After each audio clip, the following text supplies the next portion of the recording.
তারপরে আবার ফিরে নুনু কাটেন কে? মনে হয় যে খাতনা করে, এ তো নুনু কাটাই কয় নাকি? কই যাবো কই যাবো এলুয়ে। খুব চমৎকারভাবে গানটা করলেন, সন্ধ্যার মাহিয়া আলো। ওরা গাইছে ভালো, কিন্তু তালটা একটু উল্টে গেল। রেকর্ডিংয়ে পোলা পান্ডে এত তাল বাউ করি, কিন্তু আমার লগে থেকে ডিবে বাউ হয়ে গেছে। তবে ভিতরে ভিতরে ডরাইছে যে বাবাই যেইভাবে মায়েরে ধরছে, দুইটা বিল্লা জিল্লা কুমিল্লা। আচ্ছা আচ্ছা আচ্ছা আচ্ছা, ঠিক আছে, ও ফোন দিতেছে। আচ্ছা বাবা যাও, আচ্ছা আল্লাহ ভরসা, ভালো থেকো। ও কিছু নজরানা দিয়ে গেছে, ধরো রাখো। আমাদের রুবেল অনেক দূরের থেকে আসছে, ভক্ত ছেলে। যারা দলবল ছিল তারা আবার চলে যাবে, খেটে খাওয়া মানুষ, কৃষক মানুষ, তারা তো এত পরিশ্রম করে, তাদের শরীরের রক্ত ঘাম হয়ে ঝরে যায়, তাই আমরা খাইতে পাই। তো সেজন্য কাজের সময় একটু গানও শোনা হইল, আবার একটু ঘুম হইল, সকাল ভোরে আবার বের হইতে হবে। তো এটাই আসলে লক্ষ্য করি। কিন্তু গানটা যেই পরিমাণে আজকে জমছে বাবা, আমি তো মানুষের গান শুনি এবং প্রত্যেক দিনই তো গান গাইতেছি। আগামীকালকে আবার যাওয়া লাগবে ব্রাহ্মণবাড়িয়া পড়ছেনি, বাঞ্ছারামপুর সেই আবদুল্লাহ সমাজ ভান্ডারীর বাড়িতে, ওখানে কালকে গান করতে হবে। তো এখানে আনন্দ করার একটা চিন্তা ভাবনা ছিল, কিন্তু আমার আনন্দটা একবারে দুর্বল বাড়ায়। যাই হোক, ওই যে সেই জন্যই গায়ক বলছে, কারণ আমি আর নারী নাই। যদি ওনার দৃষ্টিতে আমি নারী থাকতাম, তাহলে অবশ্যই সে এই প্রশ্ন আমাকে জিজ্ঞাসা করতে পারত না। চোখের টুপি, নাকের টুপি, কানের টুপি, জিহ্বার টুপি, তারপরে যেই রাস্তা দিয়ে আমরা মায়ের গর্ভে গেছি, দুনিয়ার মধ্যে আইছি, সেখানকারও টুপি। সেই টুপি হলো সহনশীলতা এবং ধৈর্যের টুপি। প্রবৃত্তিকে দমন করতে হবে। প্রবৃত্তি যতক্ষণ পর্যন্ত আমি দমন না করতে পারবো, ততক্ষণ পর্যন্ত আমি সঠিক পথে গমন করতে পারবো না। কাম, ক্রোধ, লোভ, মায়া, মদ, মাৎসর্য, এই 16টি পশু ষড়যন্ত্র করে আমার মনুষ্যত্ব বিবর্জিত করে অন্ধকারে আমাকে নিমজ্জিত করে। আমি যখন অন্ধকারে চলে যাই, তখন আমি আর মানুষকুলে থাকি না, তখনই আমার পশুর জন্ম। পশুর জন্মটাই হইল অন্ধকার। আমি আলোর জীবন পেয়ে আমার এই আলোকে যদি আমি ধরে না রাখতে পারি, হেফাজত করতে না পারি, তাহলে আমি বিফল। অবশ্যই বারবার মাথা উঁচা করার জীবন পেয়ে, প্রতিষ্ঠিতের জীবন পেয়ে আমি যখন বারবার আমার চোখ নিম্ন দিকে যায়, অর্থাৎ প্রবৃত্তি আমাকে নিচের দিকে নামায় ফেলে, আমার চরিত্রকে নষ্ট করে ফেলে, আমার মনুষ্যত্বকে পশুত্বে পরিণত করে। বারবার কাম, কামনা, বাসনা, আকাঙ্ক্ষা বারবার জাগ্রত হয়।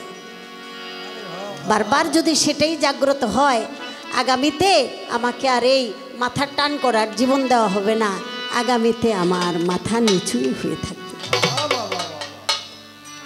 এজন্য দেখেন, আমাদের বাড়ির কুকুর দেখি মাঝে মাঝে কারো দিকে তাকাইয়া তার চোখে পানি টলমল টলমল করে।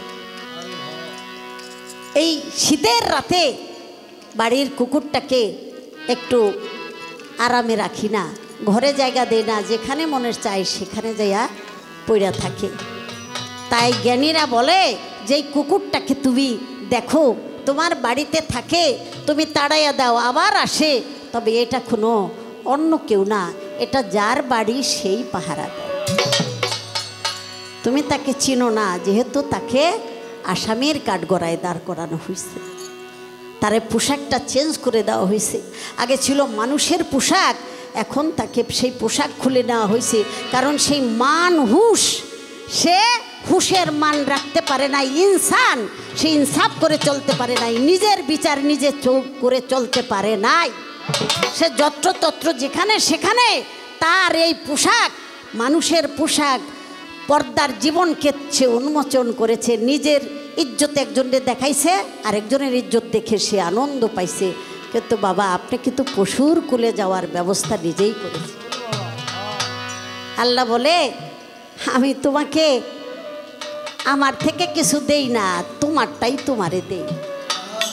তুমি আমার কাছে কর্ম অনুপাতে যা জমাইছো, আমি ঠিক ওই রূপেই আমি তোমাকে পাঠাই। এজন্যই বলা হয়েছে 18,000 মাকলুকাত সবাই আমাদের পরিবারবর্গ। 18,000 মাকলুকাত সৃষ্টি, কাউকে আপনি আপনার পরিবার ছাড়া ভাবতে পারবেন না। কখনো প্রমোশন, কখনো ডিমোশন। তাই আমাদের সেই ষড়রিপুর চোখ, একটা মানুষকে আমি দেখি, তার দিকে তাকাই আমার আল্লাহর রূপ দেখতে হবে। কারণ আল্লাহ বলেছে, যেদিকেই তুমি তাকাও সেদিকে আমার মুখ। খালাকালা আদমালা সুরতেহি, এই সুরতের মাঝে আল্লাহর সুরত নিহিত। আমি আপনার দিকে তাকাইলে যেন আমার পরম বন্ধুর কথা মনে পড়ে, বিন্দু পরিমাণ যেন আমার সেই পরম আল্লাহর কথা ভুলে না যাই। তাহলে দুনিয়ার কোনো চিন্তা ভাবনা, নফসের প্রবৃত্তির কোনো চিন্তা ভাবনা যদি আসে, তাহলে আমি নিজে আস্তে আস্তে নিচের দিকে চলে গেলাম। সেই কথাগুলি বলা হয়েছে যে নফসের টুপি লাগবে সবুর, চোখের টুপি লাগবে, মুখের টুপি লাগবে তাকওয়া, তারপরে প্রেমের একটা টুপি পরিধান করতে হবে। কোথায়? এই চেহারার মধ্যে। আর পরিপূর্ণতা চলে আসবে তাকওয়া ইমানি, সেই মাথার টুপি, যেই মস্তিষ্কের মধ্যে ইবলিশ শয়তান ষড়যন্ত্র করে আমাকে কখনো ভক্তির জগতে পৌঁছাইতে দেয় না। আনুগত্য, বিনয়, নমনীয়, এই চরিত্রগুলি শয়তানের নাই। তাই যার ভিতরে বিনয় নাই, নমনীয় নাই, ধৈর্য নাই, যে নাকি একজনকে সম্মান করতে পারে না, তার চরিত্রটা ইবলিশি চরিত্র। আর সেটা জমা থাকে মস্তিষ্কের মধ্যে। যখন নাকি একজন কামেল মুর্শিদের দরবারে কোনো ভক্ত যায় ভক্তি দেয়, তখনই মস্তিষ্ক থেকে সেই ইবলিশ দূরীভূত হয়ে যায়। কারণ শয়তানে শুধু ভয় পায় একমাত্র মুর্শিদের দরবার, তাছাড়া আর কোনো কিছুকেই ভয় পায় না। তাই সেজন্যই আমার দয়াল নবী ইমানি টুপিটাকে দিয়া এই মস্তকটাকে আবৃত করার জন্য। বাপরে বাপ, এই প্রশ্ন আমার এই পর্যন্ত কেউ জিগাই নাই। আজকে ঘরের মানুষ যদি কিলায়, কনো যাইব না, শনো যাইব না, রনো যাইব না, এই অবস্থা হয়ে গেছে। এক স্বামী বলে ওয়াইফরে মারে, মারি খাইতে খাইতে আড্ডি গুড্ডি ব্যাকা হয়ে গেছে গা। এখন পাই ধরে কয়, আপনি আমার এত মারেন, আমারে কি আপনি রাখবেন না? ধর ব্যাকেল, তোরে রাখলে এত মারতাম না। তুই মাইরের নমুনা দেখেও বুঝোস না, তোরে যে রাখবো না। আমারে কি গানের জগতে আপনি রাখবেন নাকি বিদায় করে দিবেন? বেদবি নিয়েন না। কি বলেছেন? মার গর্বের থেকে চুল লই আইছেন, দাড়ি লই আসেন নাই। যা লই আইছেন হেডি কাটবেন কি লিগা? হ্যাঁ, যদি নাই কাটেন তাহলে আপনারা খাতনা করেন কি লিগা? কি মার গর্বের থেকে তো হেডাও লইছেন, তাহলে আবার কাটন লাগে কে? অন্য মানুষের জিগাইতাম না, এই সরকারের জিগাইলাম আর কি। কারণ আমি তো বেড়া হয়ে গেছি গা। কয় কি 40 জন পুরুষে যদি একটা মেয়েকে দেখে, তাহলে সে নাকি আর মেয়ে থাকে না, নারী থাকে না, তাই বলছে না? এই ভূতের আওয়াজ করতে। আচ্ছা স্যার, আপনি বলেন, মেয়েরা যখন হজ করতে যায়, শরীর ঢাকা থাকে ঠিকই, কিন্তু মুখটা কি উদলা রাখতে হয়। আসওয়াদ পাথর চুম্বন করার জন্য মানুষ পাগলের মতো হয়ে যায়। কোথায় স্বামী, কোথায় বাপ, কোথায় ভাই, সেখানে দৌড়াদৌড়ি করে পাগলের মতো। আমি যেমন দৌড়াই আর সরকারে আমারে লাগুরি পায় না। একবারে যাতার চড়ে কয় আড্ডি গুডি বাইকে যাইতে চাইছিল, আমি বাইকটা মানুষ না, আমি ঠ্যাঙ্গের সিবি দিয়ে আইটে গেছি। আমার পিছনে আবার একজন নেপালি মেয়ে মোটা, হ্যাঁ আমার উষা করে ধরছে। আমি 3 বারই চুমা খাইছি আসওয়াদ পাথরে। তা শুনেন, কোনো জায়গায় বাইকটা হইলে আবার সুবিধা আছে। আপনি লম্বা হয়ে যা পারেন নাই, আমি বাইকটা হইয়া কাম করছি। তো শুনেন, আপনার কাছে আমি ওই কথাটাই জিজ্ঞেস করলাম। 40 জন পুরুষের মাঝে একটা নারী গেলে যদি সে পুরুষ হয়ে যায়, তাহলে যেই মেয়েরা হজ করতে যায়, হ্যাঁ গো অবস্থাটা কি দেখি। আপনি দাঁড়াইয়া কি জবাব দেন? একটা গান করি।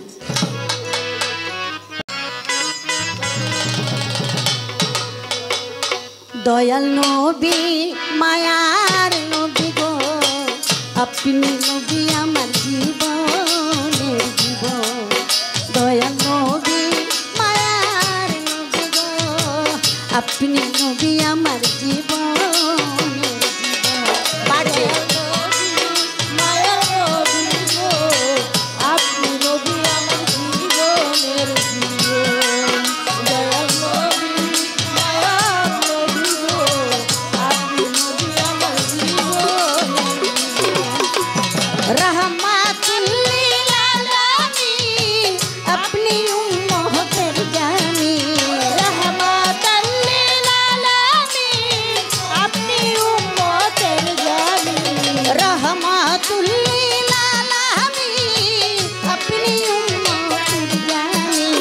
গুনাহগার উম্মতের আপনি আপনজন। দয়াল নবী, মায়ার নবী গো, আপনি নবী আমার জীবনের জীবন। নবী, মায়ার নবী গো, আপনি নবী আমার জীবনের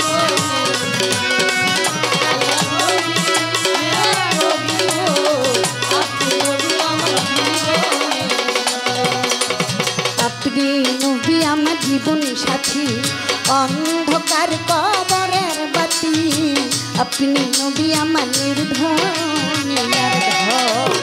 আপনি নবী আমার জীবন সাথী, অন্ধকার কবরের বাতি, আপনি নবী আমার নির্ধন। আরে আপনি নবী আমার জীবন সাথী, অন্ধকার কবরের বাতি, আপনি নবী আমার নির্ভর।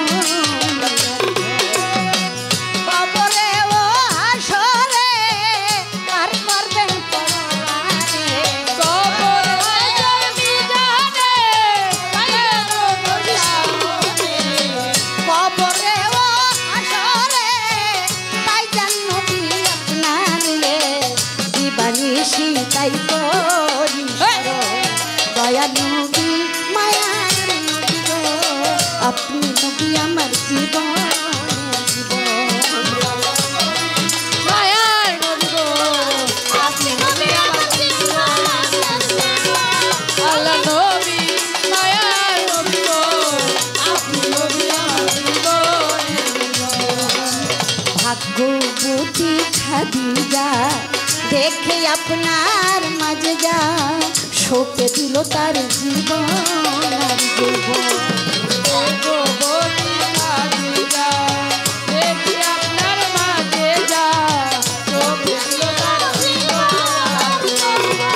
আরে ভাগ্যবতী খাদিজা দেখে আপনার মাঝে যা শোকে দিল জীবন আর জীবন। দৌলত যা ছিল কারণে শোকে দিল, দৌলত যা ছিল কারণে শোকে দিল, দৌলত যা ছিল কারণে শোকে দিল, বানাইয়া নিল আউলিয়া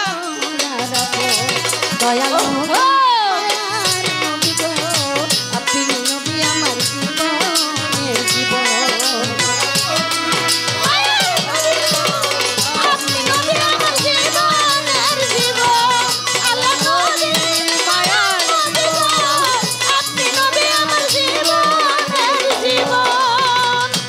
দয়াল নবীর জীবনে 14খানি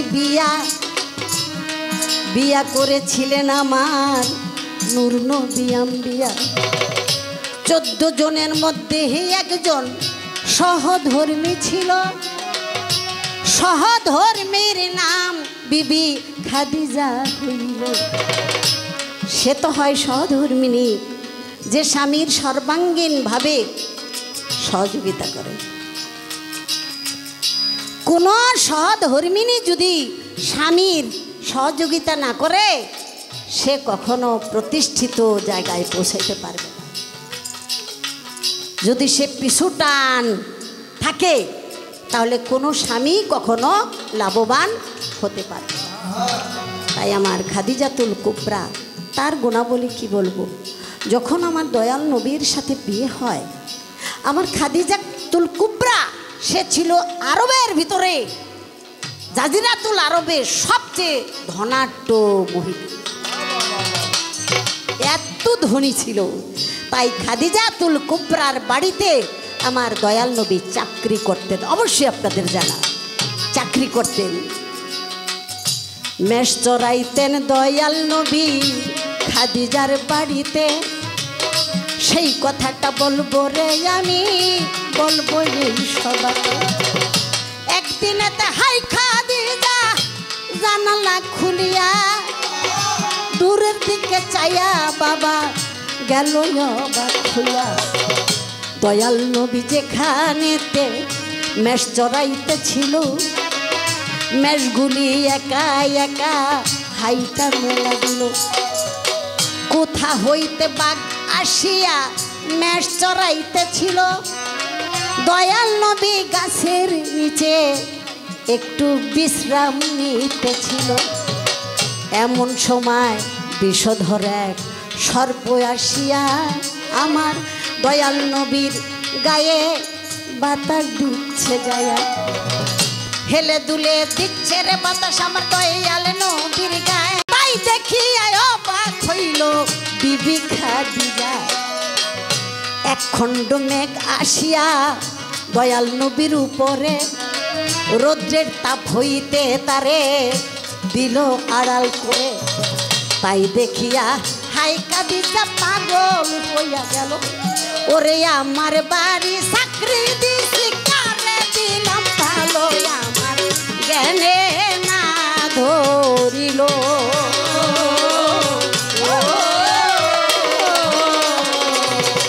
নবী আমার উম্মতের করবে না, নবী আমার পারের কর্ণধার।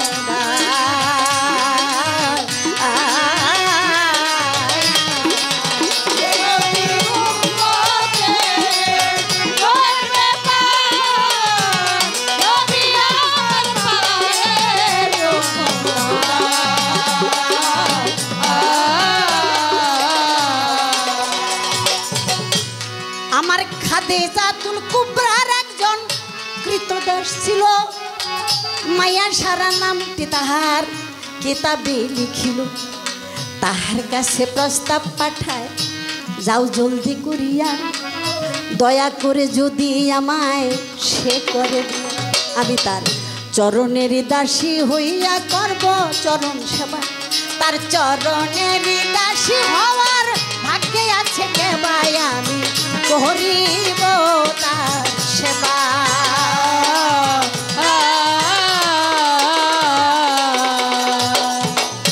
হাইরে, আমি আমার বাড়িতে কারে চাকরিতে রেখেছি, আহা, তার চরণের দাসী হওয়ার যোগ্যতা আমার নাই। তাই আমি যদি কাছ থেকে আমি তার চরণ সেবা করতে পারতাম, আমার এই জীবনটা ধন্য মনে করতাম। তাই বলো, সে কি আমাকে তার চরণের দাসী বানাবে? আমার দয়াল বলেছিল, আমার মা নাই, বাবা নাই, নাই ভাই, নাই বোন, নাই কোনো আপনজন। আমি একজন গরিব, দুনিয়াদারির ধন দৌলত কিছুই নাই। এই জন্য আল্লাহ রসুল বলেছেন, দুনিয়ার মানুষ, যখন তুমি আল্লাহর নৈকট্য লাভ হতে চাও আর নবীকে ভালোবাসো, রসুলকে ভালোবাসো, রসুলকে অর্থাৎ বর্তমানে সেই রসুলের ভাব রেখা ধরে যার যার মুর্শিদ। যখন আপনি গুরু ধরবেন, রসুলকে ভালোবাসবেন, আল্লাহ রসুল বলেছে সেদিন থেকে তোমার জীবনে গরিবী হাল আসতেই থাকবে, আসতেই থাকবে। কারণ দুনিয়ার ধন দৌলত শুধু বালার মুসিবত, গুরু থেকে ভক্তকে অনেক দূরে সরাই। তাই আমার দয়াল নবী বলেছেন, তুমি যদি আল্লাহর নৈকট্য লাভ করতে চাও তাহলে তুমি সব সময় সাবধান হয়ে যাও। তোমার উপরে আসবে গ্লানি, আসবে অপবাদ, আসবে লাঞ্ছনা, আসবে মিথ্যে অপবাদ, কলঙ্ক। এগুলি মনে করবা তোমার জীবনের অলংকার। হাসি মুখে যদি তুমি বরণ করতে পারো তা হইলে তোমার ভিতরে ভয় থাকবে না আরো। আমার দয়াল নবী বলে, খাদিজা সকল কিছু ছেড়ে আমার মতো হয়ে যদি আসে আমার ঘরে। তাই স্বীকার করিল খাদিজা, আসলো নবীর ঘরে। এমন ভাবে সেবা করে আমি বলবো সুরে সুরে। শুনেন, ঘোড়া চেনা যায় ময়দানে আর বন্ধু চেনা যায় নিদানে। কেউ যদি ইলেকশনে পরাজয় হয়, যে কোনো খেলাই হোক পরাজয়, আর যদি জেলখানার আসামি হয়, তখনই বোঝা যায় আপনার বন্ধু কয়জন আছে। দুর্দিনে আপনজন দূরে সরে যায়। যারে আপনি সাহায্য করছেন লক্ষ লক্ষ টাকা দিয়া, আপনার দুঃসময়ের কথা শুনলে টেলিফোনটাও ধরবো না, বলে হালাই এই বুঝি টাকা চাই।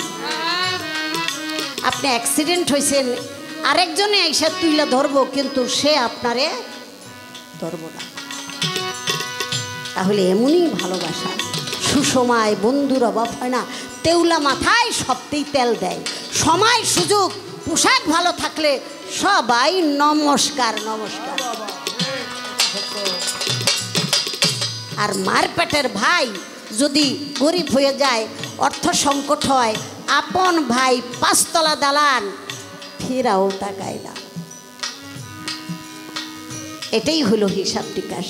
তাই সেদিন আমার দয়াল নবী বলেছেন, আমার জীবনে যদি বন্ধু হয় তাহলে আমার জীবনে আমি বন্ধু রূপে পেয়েছি আমার খাদিজাতুল কুবরা। মানে বড়, ভালোবাসার দিক দিয়ে সে বড়, আবার শ্রেণীর দিক দিয়ে বড়। বলছে আমার খাদিজাতুল কুবরাকে আমি এত ভালোবাসি, তার ত্যাগের কথা আমি কোনোদিন ভুলতে পারবো না। তাই 13 বছর দয়াল নবী গুহাতে কাটায়। বিবি খাদিজাতুল কুবরা 5-6 মাইল দূরে হাইটা হাইটা যায়। খাবার দাবার গুছাইয়া হাইটা যাইতো গুহার মুখে।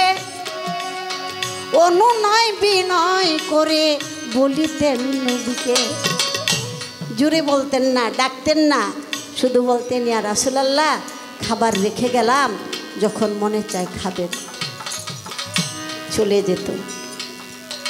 একবারও বলে নাই আমার বিছানা খালি, আপনি কোথায় থাকেন, কার কাছে থাকেন, কেন থাকেন।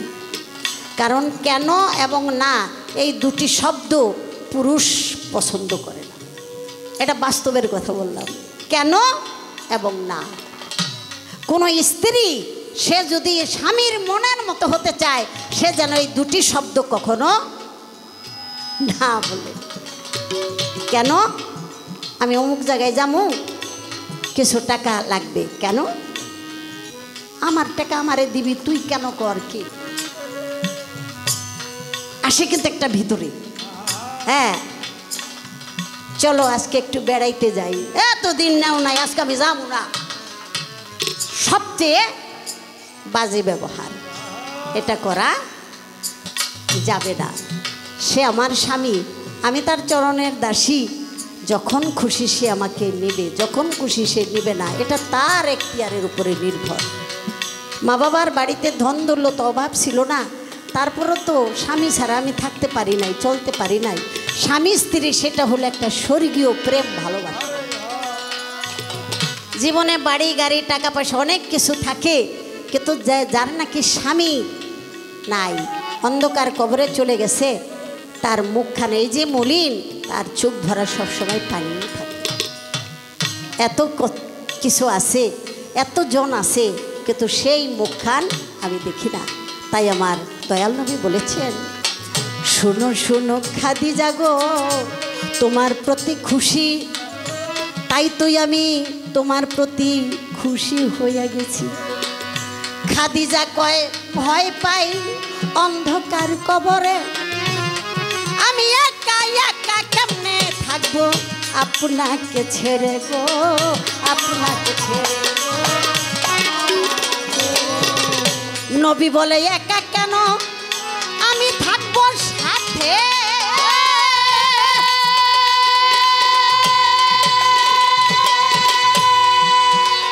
কিভাবে থাকবেন সাথে, বুঝিব কি মতে। কেন, যেই কবরে আমি তোমাকে শোয়াবো, সেই কবরে আমি আগে নিজে শুব, নিজে কবরে গা লাগাবো এবং মাটিকে বলবো, মাটি তোমার বুকে যে আসছে সে আমার ভালোবাসা, সবচেয়ে আমার ভালোবাসা, আমার সহধর্মিনী, আমার অর্ধাঙ্গিনী, তাই তার সাথে তুমি ভালো আচরণ করবে। আমি যখন আমার শরীরের স্পর্শ দিব, তখন তুমি মনে করবা যে আমার বুকেই তুমি শুয়ে আছো। প্রত্যেকটা নারীর যদি স্বামীর সাথে এরকম মনোভাব, এরকম একটা ওয়াদাবদ্ধ থাকে, তাহলে দুনিয়ার মধ্যেই সে স্বর্গ দেখে, দুনিয়ার মধ্যেই সে জান্নাতের সংবাদ পেয়ে। বলছে আরও তুমি শুনে খুশি হবা, আমার শরীরের যেই জামা, এই জামা দিয়ে আমি তোমার কাফনের কাপড় বানাই। তাই আমার দয়াল নবী খাদিজাকে রেখে বলল, আমি বাসায় গিয়ে খাদিজাকে দেখবো না, আমি কিভাবে থাকবো। আমার আল্লাহ বলেছেন, হে আমার দোস্ত, আপনি হয়ে না ব্যস্ত, ওই খাদিজার জিম্মাদার আমি আল্লাহ। তাই আমার মাওলানা নজরুল ইসলাম মাইজ ভান্ডারী সে ওই গানটা লিখেছেন, আরে ভাগ্যবতী খাদিজা দেখে আপনার মাঝে যা, শোকে দিল তার জীবন আর যৌবন।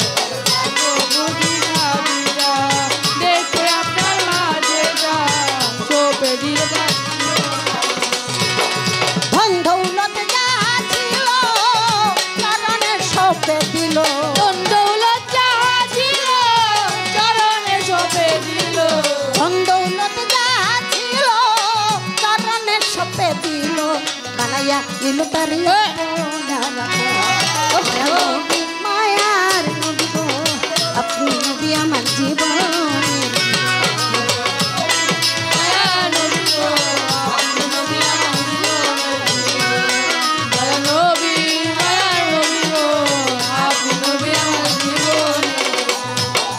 দেখিয়া হযরত বিল্লাল প্রেমেতে হইয়া মাতাল, শৈল উমায়ার কতই জ্বালা।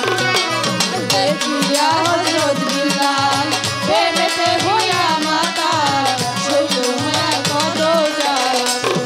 ওরে দেখিয়া তার ভক্তি বিল্লালকে দিল মুক্তি, দেখিয়া তার প্রেম ভক্তি বিল্লালকে দিল মুক্তি, দেখিয়া তার ভক্তি বিল্লালকে দিল মুক্তি, বানাইয়া দিল তার আপনার দয়াল নবী মায়ার নবী গো, আপনি নবী আমার জীবনের জীবন। নবী মায়ার নবী গো, আপনি নবী আমার নবী মায়ার নবী গো, আপনি নবী আমার জীবন। ওরে যে দেখলো একবার স্বপ্নে, ভুলে নাই এই জীবনে, দিবানিশি নাম করে স্মরণ। যে দেখে স্বপ্নে, ভুলে নাই জীবনে, দিবানিশি নাম করে। যে দেখলো একবার স্বপ্নে, ভুলে নাই এই জীবনে, দিবানিশি নাম করে, সেই আশায় সাধন করি চরণ ধরল ভান্ডারী, সেই আশায় সাধন করি চরণ ধরল ভান্ডারী, সেই আশায় সাধন করি চরণ ধরল ভান্ডারী, পাইতেন নবী আপনার দরবারে। আপনি নবী আমার জীবনের জীবন। আপনি নবী নবী মায়ার নবী আপনি জীবনের রহমাতুল লিল আলামিন আপনি উম্মতের জামিন।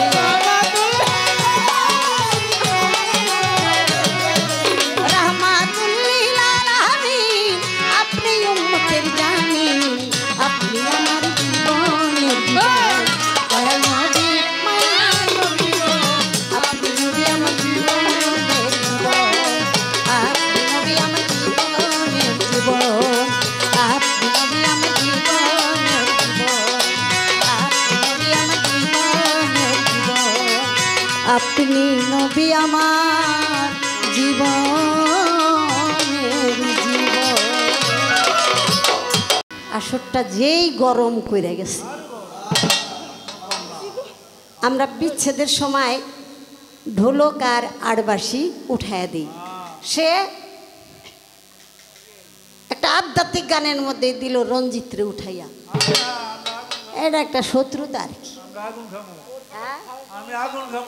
খারাই না মানুষ হইলো বাচ্চু, ওর আগে খারাপ করে দিছে রঞ্জিতরে। এটা কেন কি করছে কথা বলা নিষেধ, বুঝো না? রাগ করে যে আমি কথা বলবো, তুমি আজকে বইলো না, দূরে কইব। আমি যেই প্রশ্ন করেছিলাম তার জবাব সুন্দর হয়েছে।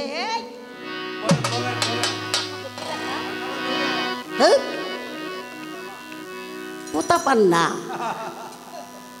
ওগো মাতা, আমার খাতার মধ্যে সব মেয়ে গো একটু দেখো কি লেখা। ও গো তামসা, ওই অর্ধেক চাই, ওই অর্ধেক চাই, পরে আমার কামামারি করুন লাগে। যাই হোক, কিছু প্রশ্নের মীমাংসা হয়ে গেছে। আর ওই গপ্প টপ্প যাই দিছে, এটা হইল রূপরস গদ্য, তাতে অনেকের মনে আসে আনন্দ। যদি মাস্টার 40ও হয়, পুরা পাগলও হয়, তবু মাস্টারই করে। মাস্টারের জায়গায় মাস্টার আর ছাত্রর জায়গায় ছাত্র, এটা একটু বুঝা রেখে। পাগল হইল মাস্টার, কি কও তুমি? পাগল হইল সে মাস্টার, আর পাগল এটা খারাপ না। পাগলের প্রশংসা আল্লাহ পবিত্র কোরআনের মধ্যে বলছেন। পাগলের প্রশংসা। আচ্ছা, আপনি এই নামটা বলেন যে আল্লাহ কারো প্রশংসা এইভাবে করে নাই, কিন্তু একটা পাগলের প্রশংসা কোরআনের মধ্যে করলো। এর কারণটা কি? সেই পাগলটার নাম কি? আপনার বিপদ আপনি গোছায় নিয়ে আসতেছেন, এটা আমি আর কি করব। আর আরেকটা কথা আমার কাছে বলেছে, আমি বলার চেষ্টা করব। 8:30 ও বড়, ও বড়, ও বড় ভাবলা গাইয়া গেলি মনে রে, বড় ভাবলা গাইয়া গেলি মনে রে, বড় ভাবলা গাইয়া গেলি মনে। আজকা বাবলা গাইয়া গেলি মনে রে, বড় বাবলা গাইয়া গেলি মনে রে, বড় বাবলা গাইয়া গেলি মনে। ও বড় বাবলা গাইয়া গেলি মনে রে, বড় বাবলা গাইয়া গেলি মনে রে, বড় বাবলা গাইয়া গেলি ওরে যেইভাবেতে জিজ্ঞাসনা ছিল তাহার দ্বারে, ধন্য বাপের পূর্ণ বেটা সুন্দর জবাব করে।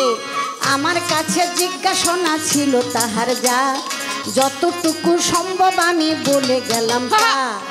এইবার আমি নতুন করে জিজ্ঞাসনা করি, দয়া করে বলে দিবেন বাউলের ব্যাপারী। ওরে বলবেন কথা জোড়া, আরে বলবেন কথা জোড়া গাথা, বলবেন কথা জোড়া গাথা, শুনবো আসে বলো বলো।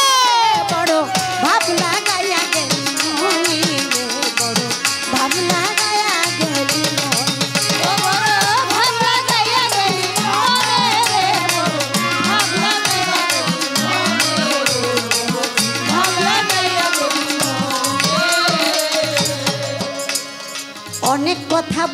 তিনি একটা কথা কয়, টুপি মাথায় দেওয়ার পরে পাগড়ি কেন দেয়? এটার জবাব তো আপনি দিয়ে গেলেন। খুদা কামে আমার উপরে চাপায় কোনো লাভ আছে? পাগড়ি কখন দেয়? ইচ্ছা করলেই পাগড়ি কেউ মাথায় দিতে পারে না। পাগড়ি পরিধান করার জন্য একটা সীমাবদ্ধতা আছে, এলেম লাগে। যখন নাকি সে দ্বাদশ শ্রেণী আরবিতে আর কি, যখন সে মুক্তি হয় তখন তাকে এই পাগড়িটা সনদ পরানো। আর বর্তমানে দেখি কুটি কুটি পোলাপান আটটাছে আর পেশাব করতেছে, হেডির মাথায় পাগড়ি দিয়া সিরিয়াল দূরা বাড়াই দিছে। এই কথাগুলি খালি আমরাই পড়ছি, হেরা পড়ে না, এত শিক্ষিত। আমার মাথায় খেলে না। পাগড়িটা তো বিশাল একটা ব্যাপার, এটা একটা সনদ, এটা একটা সার্টিফিকেট, এটা সবাই পরিধান করতে পারে না। বুঝে না বুঝে না বাবা, বুঝে না যারা, পাগড়ি মাথায় দিয়া ঘুইরা বেড়ায় তারা গো, ঘুইরা বেড়ায় তারা গো, ঘুইরা বেড়ায় তারা গো, ঘুইরা বেড়ায় তারা। একজনে এমনি মাছ কিনতে গেছে, তাও একটা পাগড়ি মাথায় দিয়ে। আচ্ছা বাবা, নামাজ পড়তে যাও, মসজিদে যাও, ঠিক আছে, তুমি যাও ওটা মাথায় দিয়া। মাছ কিনতে গেছো, ওখানে তোমার পাগড়িটা পরনে দরকার কি? তোমার বুঝাইতেইব যে তুমি খুব খুব একটা দামি মানুষ হয়ে গেছো গা। এই জন্য তো আল্লাহ কইছে, ওই যে লোক দেখানো ইবাদত বন্দিগি, দুনিয়ার মানুষের কাছে সম্মান পাওয়ার জন্য যারা নাকি লৌকিকতা, আনুষ্ঠানিকতা, সামাজিকতা, যারা নাকি ইবাদত বন্দিগি লোকদের জন্য দেখাবার জন্য করে, তারাই বেশিরভাগ মুনাফিক। তারাই মুনাফিক, ভিতরে তাদের কোনো প্রেম নাই। বিন্দু পরিমাণ যদি প্রেম থাকে, সে কখনো আরেকজনের ঘর ভাঙতে পারবে না, আরেকজনের বাড়িতে সে বিন্দু পরিমাণ আঘাত করতে পারবে না। আল্লাহ তো বলছে, তুমি তো তখনই পূর্ণাঙ্গ মুসলমান, এই হাত দ্বারা অন্য ভাইয়ের কোনো ক্ষতি সাধন তুমি করতে পারবা না। এ পা দিয়ে তুমি তোমার ভাইয়ের, তোমার প্রতিবেশী, তুমি আরেকজন মানুষের ক্ষতি করার জন্য তুমি পা বাড়াইতে পারবা না। আল্লাহ তো নিষেধ করছে। একটা মুসলমান হইয়া একটা মুসলমানের বিরুদ্ধে তুমি একটা কথা বলতে পারবা না। বিরুদ্ধে তো বলোই, মিথ্যা সাক্ষী দাও, মিথ্যা কথা বলো, তোমার একটি কথার জন্য একজনের অপমানিত হয়, লাঞ্ছনা। এই মুসলমান আল্লাহ চায় না। মুসল, ইসলাম, শান্তি, একতা, একত্ববাদ, আত্মার শান্তি। এই আত্মার শান্তি যার মধ্যে নাই, সে তো শুধু উপরে উপরে, কিন্তু ভিতরে তার কোনো কিছু নাই। আধ্যাত্মিকতা এবং ভিতরগতভাবে তার সেই রূপরেখা থাকতে হবে। আশা করি বলে দিলাম ওরে গুণের ভাই, ইহার বেশি কি ভাই আমি বলিব সবাই। একটি কথা জিজ্ঞাসা করে যেতে চাই, দেখি তিনি কিবা জবাব দিবে গো আমায়। ওই কথাটা বলতে আমার মনে বাসনা, না বললে হয়তো আমার ভালো লাগবে না। আপনারা যে কয়েকজন আছেন শ্রোতা, একটু জিরাইয়া লও, আমি একা একা গাইয়া যাই, তোমরা একটু বও। আপনি বলেছেন যে গুরু ভজন না করলে নিজেকে চিনতে পারবে, আর নিজেকে যদি না চিনতে পারো তাহলে তুমি খোদারেও চিনবা না। এর জন্য বেলায়েতের দরকার, গুরুর দরকার।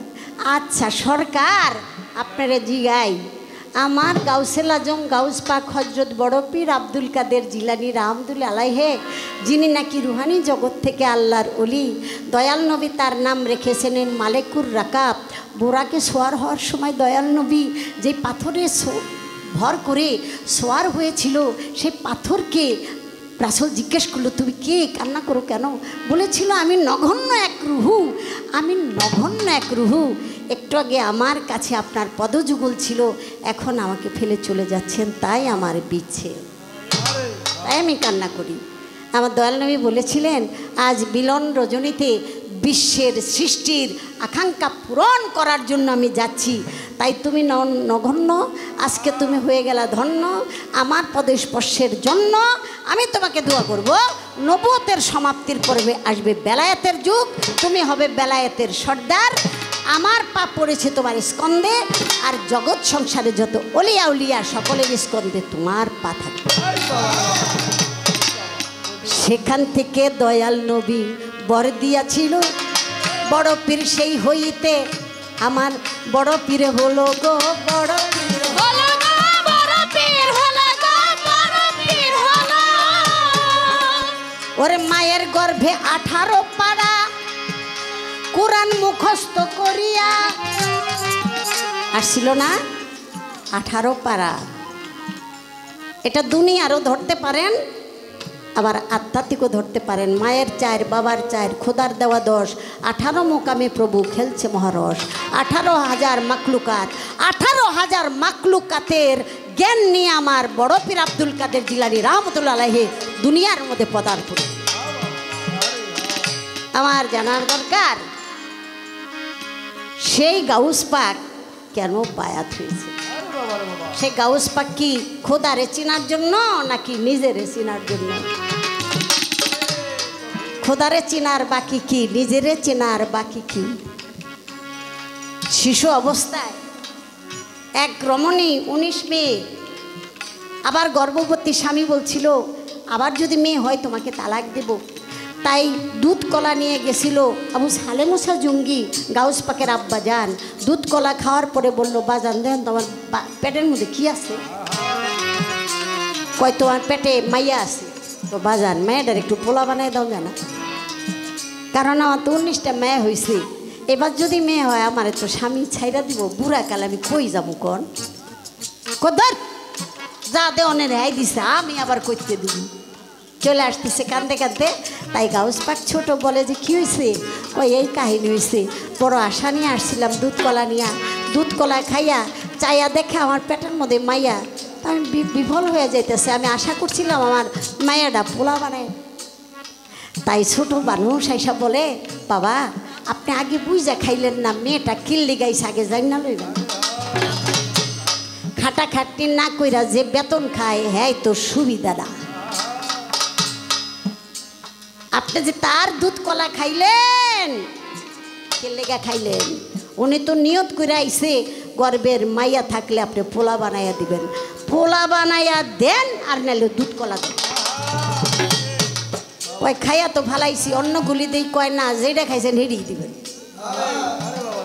একটু কৌশল করে আর কি। তাই তখন থাপ্পড় দেওয়ার জন্য একটা থাপ্পড় দিয়েই বসছে। ছোট শিশু আমারে ফেসাদে ফেলায়, কয়েকটা থাপ্পড় দিলেন বাবা, দিলেন আমার গালে। বাড়িতে যে 19 মাইয়া বেটির হইয়া গেছে ছেলে, গর্বেরটাও হইয়া গেছে ছেলে, আমি দিলাম কইয়া। ওরে বিশ্বাস যদি না হয় আপনি দেখেন, ধ্যান একটু বইয়া গো, ধ্যানে একটু বইয়া গো, হ্যাঁ। এই কথা শুনে আবার মারতে আসছে। কয় আব্বা আর একটা থাপড় যদি মারতে আসেন তাহলে বাগদাদের যত মাইয়া একটাও থুম জালালি অনুরাগ। তখন থেমে গেছে এবং দেখলো যে হ্যাঁ গর্বেরটা তার ছেলে। আমি কথাটা কেন বললাম? এই কাজ যে করতে পারে শিশু অবস্থায়, সেই আল্লাহওয়ালা আল্লাহর ওলি, সে কি গুরু ধরছে? তো অবশ্যই ধরছে। আবু সাইদ মাকজুবি রহমতুল্লাহ আলাইহি, তার হাতে হাত রেখে গাউস পাক বায়াত হয়েছে। আমি জানতে চাই তার কাছে বায়াত হইতে কি নিজের সিনার জন্য আর খোদার সিনার জন্য গেছে নাকি অন্য? গুরুর গুরুত্বটা আর একটু গভীরে নিয়ে আসা, তাইলে মজা লাগবে। আল্লাহরে পাওয়ার জন্য না, নিজেরে চিন্না চুন্নাই যায়। যখন নাকি মুমিন হয় তখনই তো মুসলমান কে আত্মসমর্পণকারী। শুনেন, আজকে চুলের পাল্লা জোর লাগছে, আপনি জবাব দিবেন। হজ করতে যাইয়া একজন আল্লাহওয়ালা সে যখন যে চুল কাটে, ওই চুল কাটে যে সে নরসুন্দর, তাই না? তার নাম কয় নরসুন্দর। হ্যাঁ, আমরা কই নাপিত।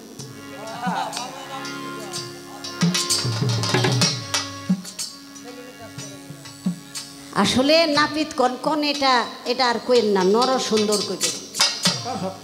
যেই সুন্দর রুম লইয়া এসি লইয়া খালি খুড্ডা হাতে লইলে 300 টাকা। অহন নাপিত কইবেন শিল শিল। বলেন, একজন আউলিয়া চুল কাটার পরে একটা কথা সে আউলিয়া কইছে, কওয়ার সাথে সাথে ওই শিল, ওই নরসুন্দর সে একটা কথা বলল, বলার সাথে সাথে ওই আউলিয়া একটু লজ্জা পাইল। খাতা বাইর করে লেখ লইব না, এটি দলিল দলিল সাফা দিয়া কাম হইব না। দলিলের মিল দলিলে থাকতো। ওই যে চাই রয়েছে চোখ ঘুরাইয়া ইউটিউব সব দূরে লাগবে। আশা করি আমরা এই কথাটা শুনলে খুবই ভালো লাগবে। আর বেশি আর জিজ্ঞাসা মানে নাই, আমরা সবাই শুনবো। কি আচ্ছা, একজন পীর মুর্শিদ, একজন অলি একটা মানুষরে খুন করে আলিছে, খুন করেই ভালো দিছে মাটি। দারোগা পুলিশ আইছে তারে ধরনের লিগা। হ্যাঁ কয়, দেখেন আমি যদি খুন করি তার দলিল ডাকো, প্রমাণ ডালন। সবাই রে কয় যে এখানে মাটি দেওয়া হয়েছে, ওরে খুদো, খুঁজদা দেখে নাই।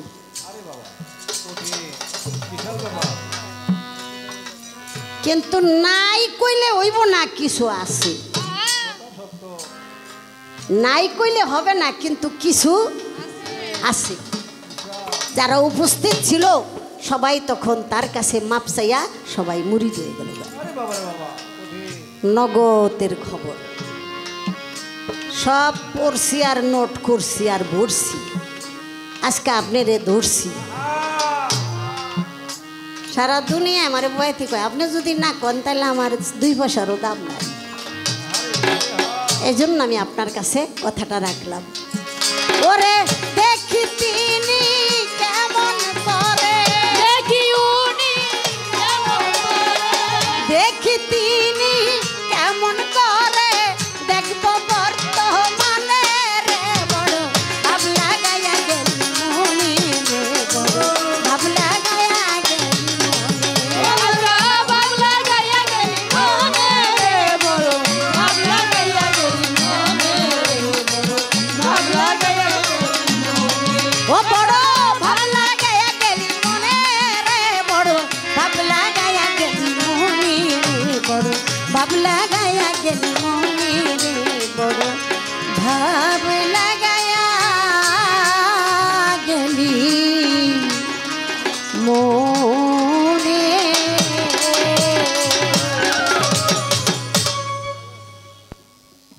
কি গান গাবো? পায় কাবা আগে সাদাই আছিল, কইছিল সাদা আছিল কবে। এটা হইল একটা মানে ঠেস মারা কথা। ঠেস মারা কথা এটা হইল নারীদের চরিত্র, কিন্তু এই নারী চরিত্র এটার মধ্যে গেছে আমি বেড়াই গেছি। কাবা তো শ্বেত পাথরেই, কিন্তু সেই কাবায় গেলাপ দেওয়া হয়েছে কালো। সেটা কে? সেটা হইল আমার ইসমাইল জাবিউল্লাহর আম্মাজান। আর আরেকটা গভীরের কালো, সেটা হইল শোক। আমার দয়াল নবী মক্কা নগর ছেড়ে যেদিন মদিনায় মনোয়ারায় চলে গেছেন, সেদিন থেকে কাবার অন্তরটা কালো হয়ে গেছে। যারা নাকি ইমাম হাসান তার শোক পালন করে, তারা কিন্তু কালো পরিধান, কালো কাপড় পরিধান করে। এটা হলো শোকের জন্য, এটা হলো বিচ্ছেদ। তাই বলেছে যে আমি সারা বিশ্বের কাবা, আর আমার কাবা হইল মদিনাওয়ালা। তাই মদিনার দিকে আমি তাকিয়ে থাকি। এখন ওই গানটা গাওয়া যাবে, বিচ্ছেদ গাই একটা। হ্যাঁ, যারা বই রয়েছে তারা কি গান শুনুনের লেগা কইছে। আচ্ছা, আমাদের এখানে কিছু কমিটি আছে, ভলান্টিয়ার আছে, স্বেচ্ছাসেবক আছে, বাচ্চা কাচ্চা। কারণ পোলাপান না থাকলে কোনো কিছুই আইট টাইট হয় না। তো সেজন্য আমার ওই যে কোক স্টুডিওতে যেই গানটা দেখা না দিলে বন্ধু কথা কইও না। তারপরে আবার ফিরে নুনু কাটেন কে? মনে হয় যে খাতনা করে, এ তো নুনু কাটাই কয় নাকি? কই যাবো, কই যাবো এলে? ওটা তো ঘটনা চক্রে নাকি? হ্যাঁ, আপনারা এটা জানেন, অনেক নয়েজ করতেছে। মুসলমানের জাতির পিতা ইব্রাহিম খলিল, সেই ইব্রাহিম খলিল 80 বছর বয়সে সে খাতনা করেছিল কুরাল হাতে দিয়া, কুরাল হাতে লইয়া নিজের খাতনা নিজে করেছিল একটা ইটের উপরে, পাথরের উপরে রাইকা। তারপরে ওই আগার টুকাইটা ফেলায়, চামড়াটু। এটারও কাহিনী আছে। ইব্রাহিম খলিলের প্রথম বিবি নাম হলো তার সারা, দ্বিতীয় বিবি ছিল তার নাম হলো হাজেরা। সারার গর্ভে কোনো সন্তানাদি যখন হয় না, নিরাশ হয়ে যায়, তখন সারা বলে, স্বামী আপনি আর একটা বিয়ে করেন। কনা তোমার সাথে না আমার কথা, আমার এই পুরুষঙ্গ পুংলিঙ্গ এটা জানি কোনো নারী আর না দেখে। আমি তো তোমার সাথে ওয়াদা করছি, এটা যদি দেখে তাহলে কাইটা ভালাম। হ্যাঁ, আর তুমি আমার বিবি, তুমি আমার স্ত্রী, অন্য কেউ যদি আমার এই অঙ্গটা দেখে, আমি যদি অন্য কাউকে ঘরে আনি, তাহলে তোমার উপরে কর্তৃত্ব নেতৃত্ব দিবে, এটাও আমি মাইনে নিতে পারবো না। কয় স্বামী আমগন একটা দাসী আছে, বান্দি আছে, নাম তার হাজেরা, ওই দাসীটারে বিয়ে করো। ও তো দাসী, যতই বিয়ে করো ও আমার উপরে কোনো মাতবাড়ি করতে পারবে না। করছে বিয়া, আল্লাহ তো তার পেটে একটা সন্তান দিয়ে বইছে। সারা কয় হায় হায় হায় হায়, এতদিন যাবৎ সংসার করলাম, একটা বাচ্চা দিতে পারলাম না, আর হাজেরা বিয়া বসে সারলো না, তার পেটে বাচ্চা উঠে গেল। স্বামী তখন আমার এই আদর করবে না, খালি ওরে আদর করবে, কারণ ওর পেটে বাচ্চা হয়েছে, ওরে আদর করবে। এই জন্যে কি করলো, কয় ওই নাক কান এটা ফুটা করুন লাগবো। হাজেরা ফুটা করলো, আল্লাহ তালা সেই ফুটা জায়গায় অসুন্দর যেখানে দেখা যাবে, সেখানে আল্লাহ তালার জান্নাত থেকে অলংকার বানাইয়া হাজেরাকে যখন পরে দিল, দেখে আগে সে আরো বেশি সুন্দর। হায় হায় করলাম, দিলাম যাতে বেডক দেখা যায়, এখন দিয়ে আরো বেশি ডক দেখা যায়। নারী চরিত্রের এটা একটা স্বভাব, সবকিছুর ভাগ দিব, স্বামীর ভাগ দেয় না, এটা নারী চরিত্রে আছে। সারা বলে, স্বামী তোমার সাথে যে আমার ওয়াদা ছিল মনে আছে? ওই যে এই অঙ্গটা কোনো নারী যেন না দেখে, দেখলে কাইটে ভালাইবা। কহ এখন এই ওয়াদা পুরা করো। ওই যে কয় জিদ্দের বাদ খামু না ফালামু, জিদ্দের বাদ খামু না ফালাই দিমু। ওরে দেখতে এত সুন্দর, তো আমার কাছে স্বামী আসবো না, খালি এর কাছেই থাকবো, ও যার জন্য যাইবে এটা কাইটে ফেলাম। এই ওয়াদা এখন পূর্ণ করুন। ইব্রাহিম খলিল বলে, বিবি রে তুই তো বইলা আমার বিয়ে করাইনি। কয় অত কথা বুঝি না, এটা কাঠার কথা কাইটে ফেলাইবে। সে কোরাল হাতে নিয়ে চলছে, কেটে ফেলবে। ঠিক আছে, আমার বিবির সাথে ওয়াদা করছি, আমি তো নবী, নবীর ওয়াদা রক্ষা করতে হবে। কাটতে যখন গেছে আল্লাহ তাআলা বলে, ইব্রাহিম তুমি কাইটো না, তোমার পুরুষাঙ্গটা কাইটো না। কয় আল্লাহ ওয়াদা যে করছি, কয় তোমার ওয়াদা পূর্ণ করব। কেমনে? কয় সামনে যে একটু চামড়া, বাড়তি চামড়াটা, এই চামড়াটা কাইটা ফেলাইবা, তাহলে ওয়াদা পূর্ণ হয়ে যাবে এবং তুমি মুসলমানের জাতির পিতা হবে এবং সমস্ত মুসলমানরা পরবর্তীতে এটা সুন্নতে খাতনা হিসাবে গ্রহণ করে নেবে। এই ইব্রাহিম খলিল কাটছে, সে আমাকে মুসলমানের জাতির পিতা, সেখান থেকে আমরা মুসলমানের এটা করি। তবে নবী করিম সাল্লাল্লাহু আলাইহি সাল্লামের খাতনাটা করাইতে হয় নাই, কারণ আল্লাহ তাআলা কুদরতি হাতে তাকে খাতনা করাই দিছে মায়ের গর্ভ থেকে। এই দুনিয়ায়ও অনেক মানুষের এভাবে আসে, দু একজনের খাতনা করাইতে হয় না। বলার জন্য চেষ্টা করলাম, কয় 40 জন পুরুষ যদি একটা নারীর, 40 জন পুরুষের মাঝে যদি একটা নারী যায়, তাহলে আর তারে নারী কয় না। আমি বলছিলাম, কয় তাই যদি হয়, হজে যে নারী পুরুষ সমানে যায়, তখন তো 40 না, তখন তো লক্ষ লক্ষ লোক থাকে। তার আপনি কি বলবেন? আহা, ওইখানে কোনো পুরুষ নারী নাই, ওখানে বেকেই নারী বেকেই পুরুষ। আহা, এখানে একজন পুরুষ একজন নারী, অর্থাৎ নেগেটিভ পজিটিভ এটা থাকে না, কারণ সবার একই পোশাক। আর সেখানে যেয়ে শুধু তারা কাবা ঘর তোয়াফ করবে আর হলো পাথরের চুমা খেয়ে তার দেহের সমস্ত পাপগুলো মোচন করবে। এখানে আর একজন নারী, সে ঢোক না বেঢক, সুন্দর না অসুন্দর, লম্বা না খাটা, এটা দেখার জন্য কেউ যায় না। এখানে যায় শুধু আল্লাহর ঘর তোয়াফ করার জন্য।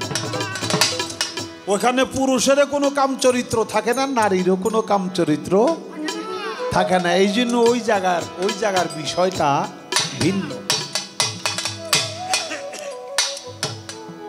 মায়ের গর্ভে আউলিয়া হলো,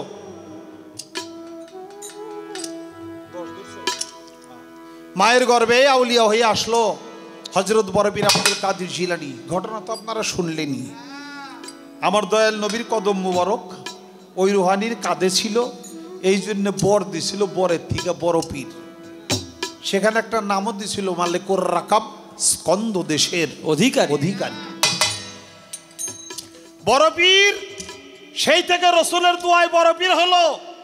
ছোট থেকেই কত কেরামতি সে দেখাইলো, মায়ের গর্ভে থেকেও কেরামতি দেখাইছে। এরা তো কইলেন যে জন্ম নিছে, তারপরে ওই 19 জন মেয়েরে ছেলে বানাই দিছে। শুধু এইটা না, মায়ের ইজ্জত নষ্ট করতে এক ভিক্ষুক গেছিল কৌশলে। আর বড় পীর আব্দুল কাদের জিলানী মায়ের গর্ভ থেকে রুহানি বেশে বাহির আইসা বাঘের রূপ ধইরা ওই ভণ্ড ফকিরকে হত্যা কইরা আবার মায়ের পেটে চলে গেছে। মা জননী টেরই পায় নাই। এই কেরামতিও মায়ের গর্ভ থেকে দেখাইছে। তারপরেও যে সে মুরিদ হইল, মুরিদ তো হইবই, এই আস্তে মুরিদ তো হইবই। কারণ মুরিদ হওয়ার কথা, এটা আল্লাহ তাআলার বিধান, আল্লাহ তাআলার হুকুম। মুসলমান না হয়ে কেউ কবরে আইসো না, এটা আল্লাহ কবরে যাওয়ার আগে মুরিদ হইতে বলছে। মুসলমান মানে হইল আত্মসমর্পণকারী।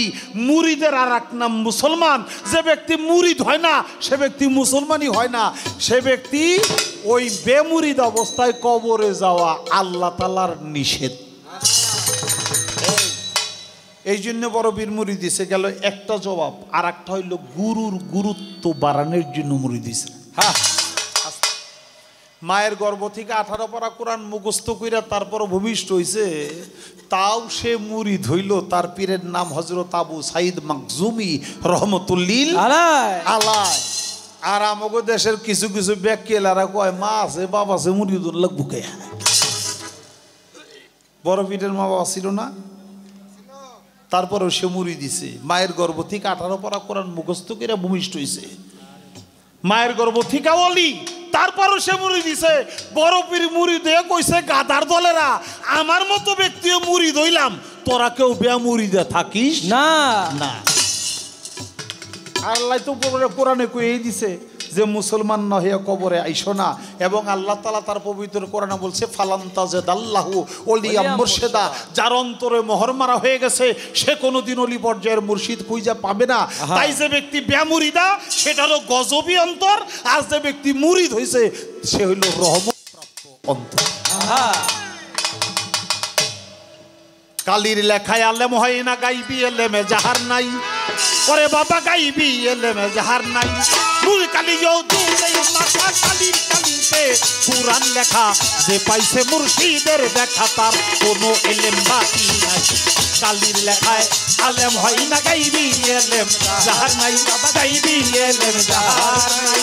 নূর কালিও তুলে মাথা কালির কালিতে তার কুরআন লেখা, যে পাইছে মুর্শিদের দেখা তার কোনো এলেম বাকি নাই।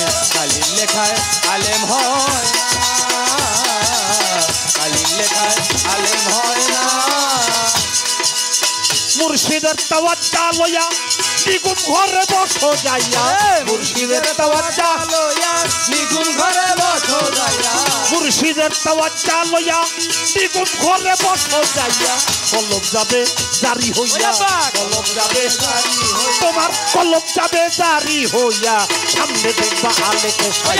কালির লেখায় আলেম হয় না, গাইবি এলেম যাহার নাই। বাবা গাইবি এলেম যাহার নাই।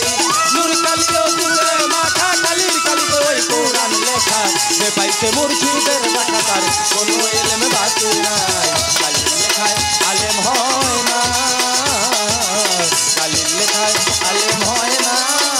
আসতে বাবা, কালির লেখায় আলেম হয় না, গাইবি এলেম যার নাই। নূর কালি অজুদে মাখা, কালির কালি দিয়া কোরআন লেখা, যে পাইছে কামেল মুর্শিদের দেখা তার কোনো এলেম বাকি নেই। বড় পীরের এক ভক্ত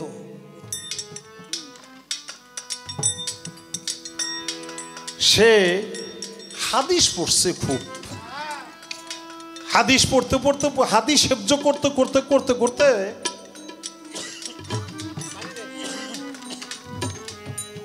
হাদিস শাস্ত্রে খুব পারদর্শী হয়েছে, অনেক নাম করছে। সে সাইকুল হাদিস। সাইকুল হাদিস কারে কয় জানেন? সাইকুল হাদিস যে উপাধিটা দেয় কারে কয়? এই উপাধিটা কারে দেয়? যার 1 লক্ষ হাদিস মুখস্থ আছে তার খেতাব দেয় সাইকুল হাদিস। কিন্তু দুর্ভাগ্যবশত সে কোরআনটাকে হেফজ করে নাই, মানে কোরআনে হাফেজ হয় নাই। বিয়ের সময় হয়েছে, বিয়ে করছে, বিয়ে করে বউলিয়ে বাসর করে গেছে। এখন স্ত্রীর কাছে যখন যাইব, স্ত্রী কয় স্বামী আপনি তো সাইকুল হাদিস, যে হ্যাঁ হাদিস শাস্ত্রে অনেক পারদর্শী, যে হ্যাঁ তা আপনাকে একটা প্রশ্ন করব, আপনি আমার জবাব দিবেন, জবাব দেওয়ার পরে হইল আমার কাছে আসবেন, এর আগে আমার কাছে আসবেন না। ঠিক আছে বলো, আপনি জবাব দেন, কোরআনের উপরে কি হাদিস রাখা যায়? কয় না, তা রাখা যায় না। কেন রাখা যায় না? কয় কোরআন হলো আল্লাহর বাণী, এটার মর্যাদা সবচেয়ে উপরে।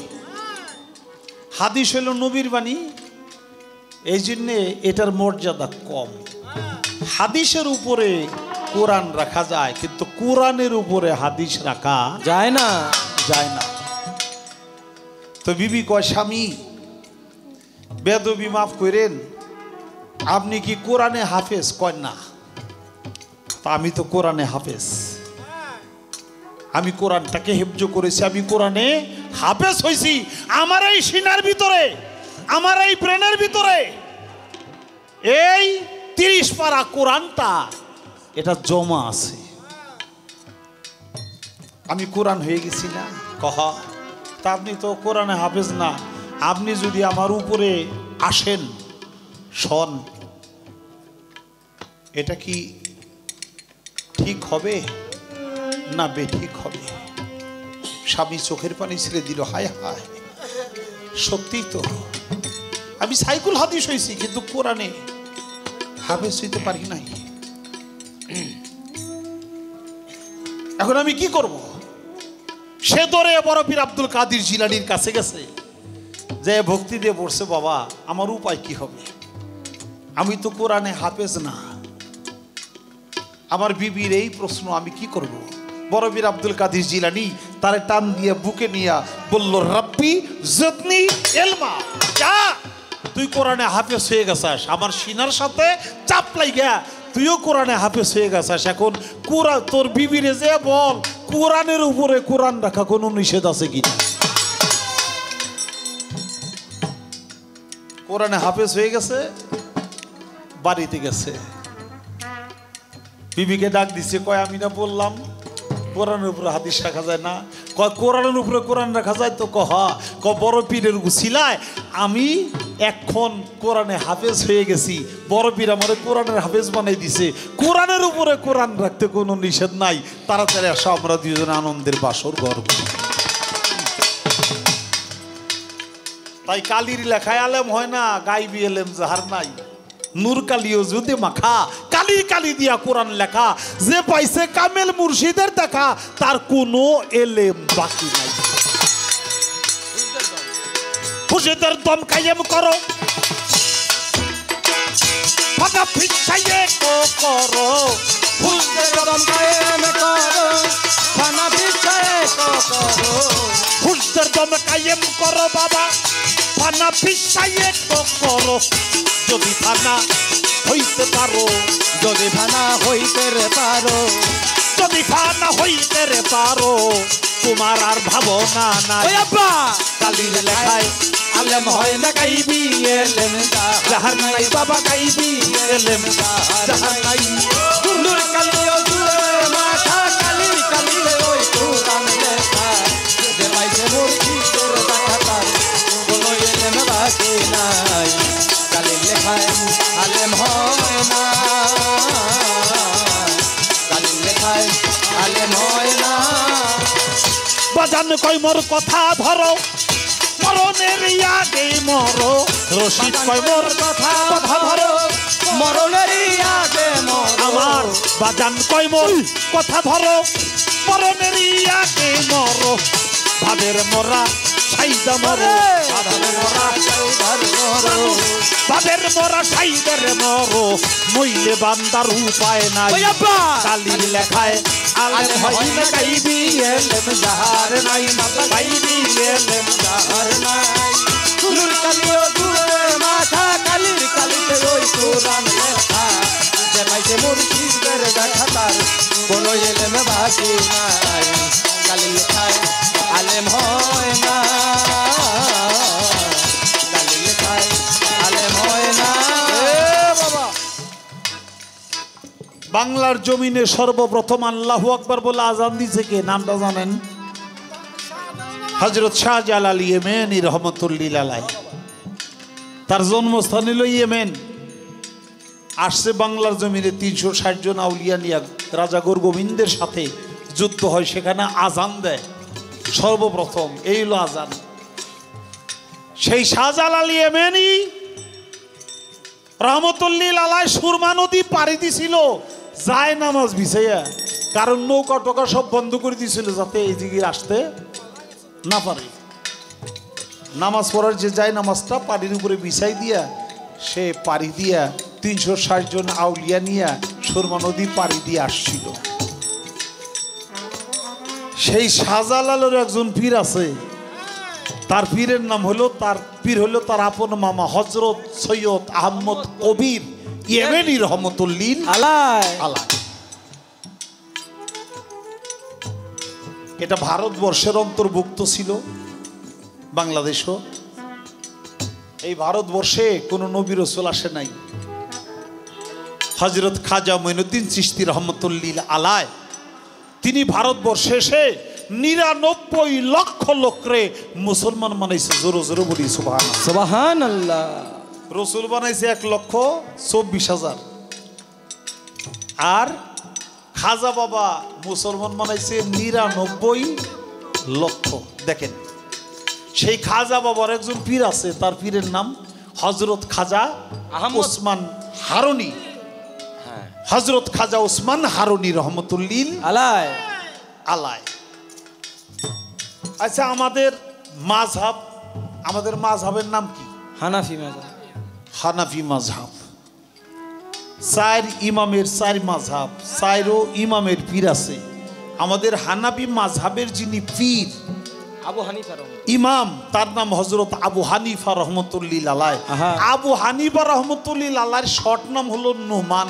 তিনি বলছে, আমি নোমান ধ্বংস হয়ে যাইতাম যদি আমার মুর্শিদ কেবলা ইমাম বাকের রহমতুল্লিল আলাইহের 2.5 বছর গোলামি না করতাম। তাহলে আমাগো যে ইমাম, মাযহাবের ইমাম, তারও একজন পীর আছে। দুনিয়া জোড়া অনেক পীর মুর্শিদ আছে, তাদেরই মাজার হয়, তারা ওলি আল্লাহ হয়। আর যারা বেমুরিদা, তাদের কোনদিন মাজার হয় না, দরগা হয় না, তারা কোনদিন ওলি আল্লাহ হয় না। এরপরেও একটা লোক পীর মুরিদের বিরোধিতা করতেই থাকে।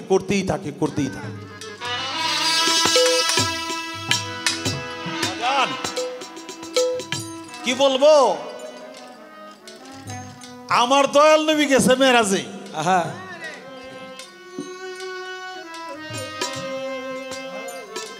একেবারে মেরাজে যাইয়া সিদরাতুল মুনতাহা পরিভেদ করে যখন নাকি একটা একটা করে পর্দা উন্মোচন করে, 70,000 দূরের পর্দা,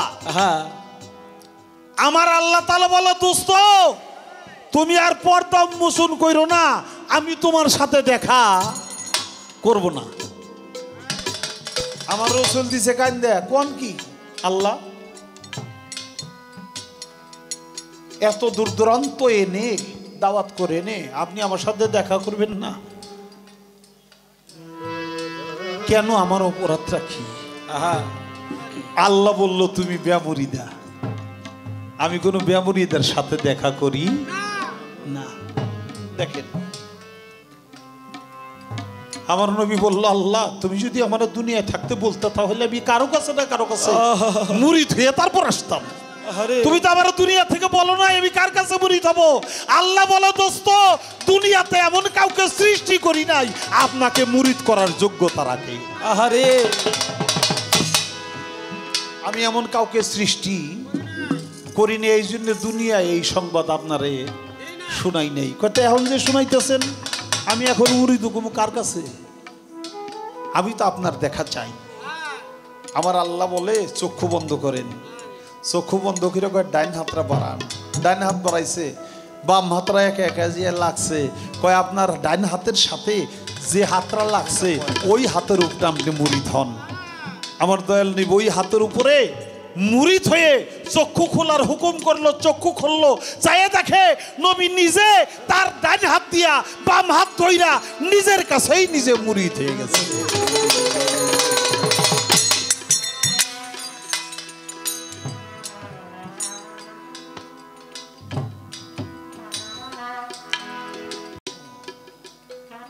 তারপরে আল্লাহর সাথে দেখা হয়েছে।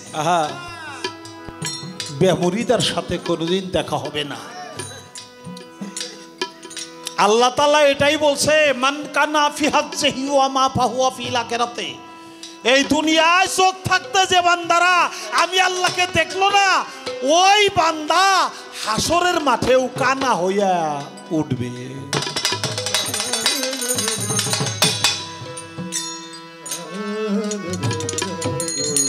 এই দুনিয়ায় চিনতে হয়। সরে আসো, দুনিয়ায় চিনতে হবে। লালন সাইজি বলছে, যেই মুর্শিদ সেই তো রসুল, ইহাতে নাই কভু ভুল কোদাও সে হয়। লালন কেন এমন কথাই কথা কোরআনে কয়, পারে কে যাবি নবীর নৌকাতে। নৌকাতায় পীর মুরিদ হইল নবীর নৌকা, নবীর নৌকার মতো। এটা ডুবে মরার ভয় নাই। 1500 বছর আগে বাজাও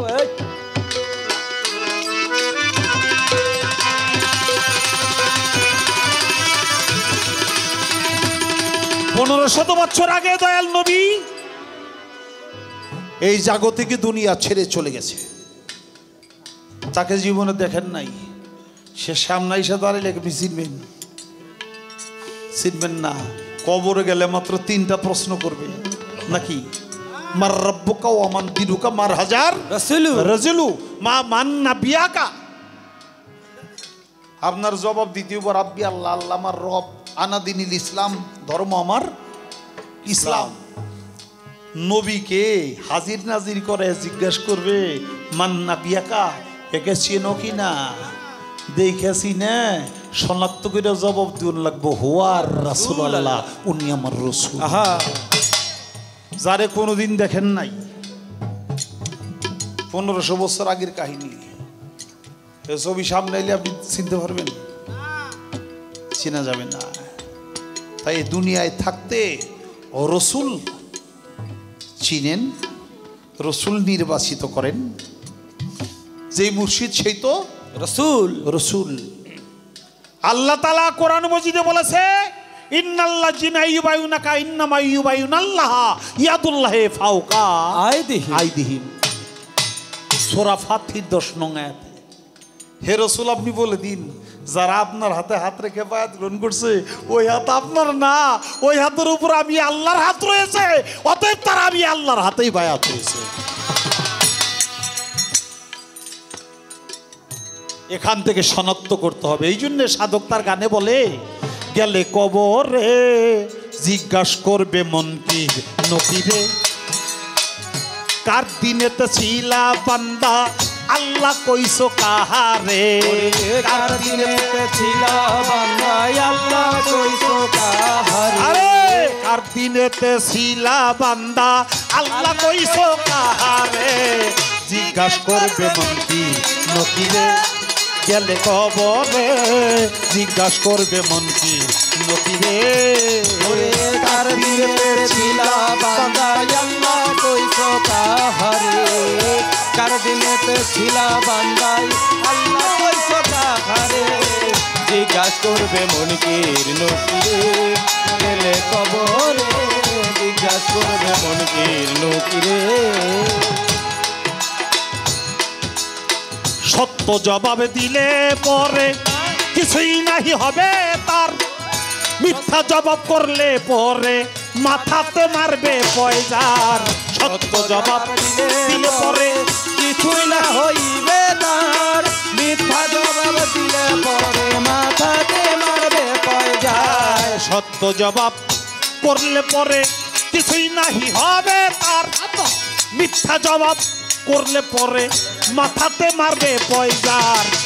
মাইরের চোটে মাথাটা তার ঢুকবে সিনার ভিতরে, মাইরের চোটে মাথাটা হার ঢুকবে সিনার ভিতরে, মাইরের চোটে মাথাটা তার ঢুকবে সিনার ভিতরে, জিজ্ঞাসা করবে মন কি নকিরে, গেলে কবরে জিজ্ঞাসা করবে মন কি নকিরে, কার দিনেতে ছিলা বান্দা আল্লাহ কইছো কাহারে, কার দিনেতে ছিলা বান্দা আল্লাহ কইছো কাহারে, জিজ্ঞাসা করবে মনকির নকিরে, গেলে কবরে জিজ্ঞাসা করবে মনকির নকিরে। নবীকে কবরে এনে জিগাইবে ফেরেশতাগণ, আরে চিনো কিনা চিনো রে জবাবটা করো এখন।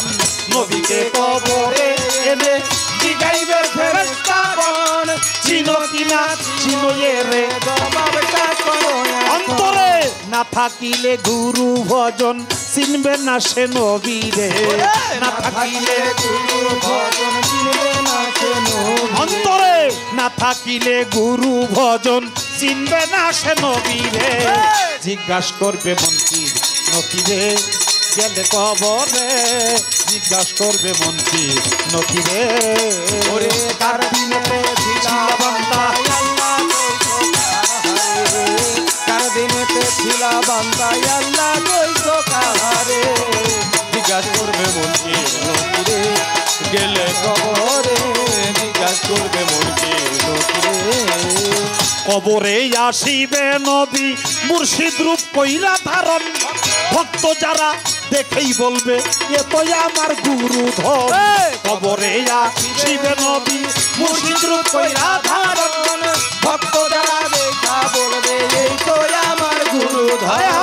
কবরে আসিবে নবী মুর্শিদ রূপ কইরা ধারণ ভক্ত যারা দেখেই বলবে এ তো আমার মাওলা ধন নবীজিও ভক্ত বইলা স্বীকার করবে তাহারে নবীজিও ভক্ত বইলা স্বীকার করবে তাহারে আমার নবীজিও ভক্ত বইলা স্বীকার করবে তাহারে জিজ্ঞাসা করবে মন কি নবীরে গেলে কবরে জিজ্ঞাসা করবে মন কি নবীরে ওরে কার দিনে ছিলা বান্দা আল্লাহ কইছো তাহারে কার দিনেতে ছিলা বান্দা আল্লাহ কইছো তাহারে জিজ্ঞাসা করবে মনকে নকিরে গেলে কবরে জিজ্ঞাসা করবে মনকে নকিরে তাই কাদির বলে ভাই সকলে চলো যাই বইরা পরে নবীর বংশের অলি তারা নুরি থাও হাতে ধরে ওরে কাদির বলে ভাই সকলে চলো যাই বইরা পরে নবীর বংশের অলি তারা বায়া ধই হাতে ধরে তাই কাদির বলে ভাই সকলে চলো যাই বইরা পরে আহা। নবীর বংশের অলি তারা নুরি থাও হাতে ধরে অন্তরে থাকিলে ভক্তি তুইও কুল যাইবা তোরে অন্তরে থাকিলে ভক্তি দুইও কুল যাইবা ওরে ভক্ত অন্তরে থাকিলে ভক্তি তুইও কুল যাইবা তোরে জিজ্ঞাসা করবে মন কি নকিরে গেলে কবরে জিজ্ঞাসা করবে মন কি নকিরে ওরে কার দিনেতে ছিলা বান্দা আল্লাহ কইছো তাহারে কার দিনেতে ছিলা বান্দা আল্লাহ কইছো তাহারে জিজ্ঞাসা করবে মনকে নকিরে গেলে কবরে জিজ্ঞাসা করবে মনকে এই, কবরে আসিবে নবী মুর্শিদ রূপ কইরা ধারণ ভক্ত যারা দেখেই বলবে এ তো আমার গুরু ধন নবীজিও ভক্ত বইলে স্বীকার করবে তাহারে তাহারে এই দুনিয়ায় যদি সেই রসুলকে শনাক্ত না করো কবরে যে চিনা যাবে না এই জন্য প্রত্যেকের মুরিদ হইতে হবে আল্লাহ এই জন্য বলছে মুসলমান না হইয়া কবরে আইসো না না এই জন্য বড় বীর আব্দুল কাদের জিলানীরও মুরিদ হওয়ার প্রয়োজন আছে আহা কোন এক আউলিয়া একটা শিলের কাছে চুল কাটতে যেয়ে অপমান হয় তার কথায় সে লজ্জা পায় কারণ কি ওই যে বলছিলাম চুল রাখা 3 প্রকারের সুন্নত সে সুন্নতি চুল রাখবে চুল হইল লিম্মা মানে ছোট চুল দেখাইছে এই যে আমার চুলটা এই যে এই ধরে দিলাম এই পর্যন্ত আপনি কাটেন এই যে কানের লতি এই লতি সই কইরে কাটেন তো শিলে কয় যে আপনি লতি পর্যন্ত ওই যে ধরছেন কাটতে কোন কারণটা কি এটা কি চুল কয়টার নাম লিম্মা এটার নাম হলো সুন্নতি চুল আহা কয় সুন্নতি চুল আপনি যেভাবে ধরছেন কানের লতি পর্যন্ত এটা যদি আমি কাইটা দেই এই চুলটা তো লাভ দেয় হেন আসবো মানে উপরে উঠে যাইব চুল তো টাইনা ধরছেন এই পর্যন্ত কাটলে চুলটা ছেড়ে দিলেই তো উপরে এই পর্যন্ত আইসা যাইব তখন তো আপনার সুন্নত থাকবো না আহা তা আপনি কি এটা বুঝলেন না যে আপনার সুন্নতি চুল কোন পর্যন্ত থাকবো কাটার পরেও এই পর্যন্ত থাকুন লাগবো এইটার নাম হইল সুন্নতি চুল সেই আল্লাহর ওলি কয় যে একটা শিলের কাছেও আমার অনেক কিছু শিক্ষা হইল আহা বাবা দুনিয়াটা একটা শিক্ষালয় জন্ম থেকে মৃত্যু পর্যন্ত শিখতে হবে হবে ওই যে ইমাম আবু হানিফা রহমতুল্লিল আলাই আহা সে অনেক কিছু জানে হাদিস কোরআনের কোনো কিছু তার বাকি নাই একটা বোর্ড বসছে আপনি যুগের ইমাম আপনাকে খেতাব দিব কিন্তু ভাইবা পরীক্ষা আছে না কিছু যেটা মৌখিক পরীক্ষা মানে এটা আহা। ওই কোনো বইপত্রে নাই এটার নাম হলো ভাইবা মৌখিক পরীক্ষা তো জিজ্ঞাসা করছে যে আপনি জবাব দিবেন কুকুর কখন সাবালক হয় আল্লাহ কুকুর কখন সাবালক হয় এটা তো কোনো জায়গায় হে কোনো বইপত্রে খুঁজে পায় না তা আবু হানিফা রহমতুল্লিল আলাই তিনি এক মুসির কাছে মানে জুতা সেলাই করে ওখানে যাইয়া ওই দাঁড়াই রইছে, মুখটা মলিন, তারে সময় দিছে 3 দিন, আজকে তার শেষ দিন, কোনো মতে পাইতেছে না, তার মুখটা মলিন। এখন ওই মুচি জিজ্ঞাসা করে যে আপনার মুখটা এরকম মলিন, মনে হয় আপনি খুব চিন্তিত। কহ বাবা খুব চিন্তিত, তা আপনি আপনার এত সম্মান, আপনি কেন চিন্তিত? বাবা রে, সম্মান যার আছে তারই তো সম্মান নষ্ট হওয়ার ভয় আছে, যার সম্মানই নাই তার তো আর হারাবার ভয় নাই। আমি এরকম সম্মান হারানোর একটা ভয় আছে। কি আপনার সম্মান হারাবে? আপনি কোন কি, আপনার হইছে কি? আপনি কোন কয়েকটা কথার জবাব পাইতেছি না। কয় কি কথা? কয় কুকুর কখন সাবালক হয় আমার জিজ্ঞেস করছে। আমি এটা কোনো রকমের হাদিস কোরআনে খুঁজে এজমা কি আছে কোনো জায়গায় পাইতেছি না।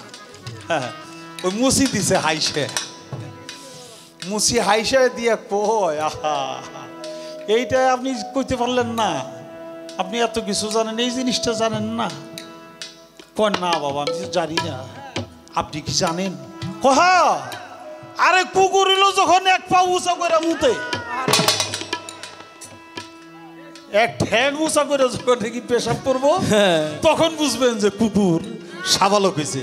কুকুর সাবালক হওয়ার আগে এক ঠ্যাং উঁচা করে এই কাপড় করবে না।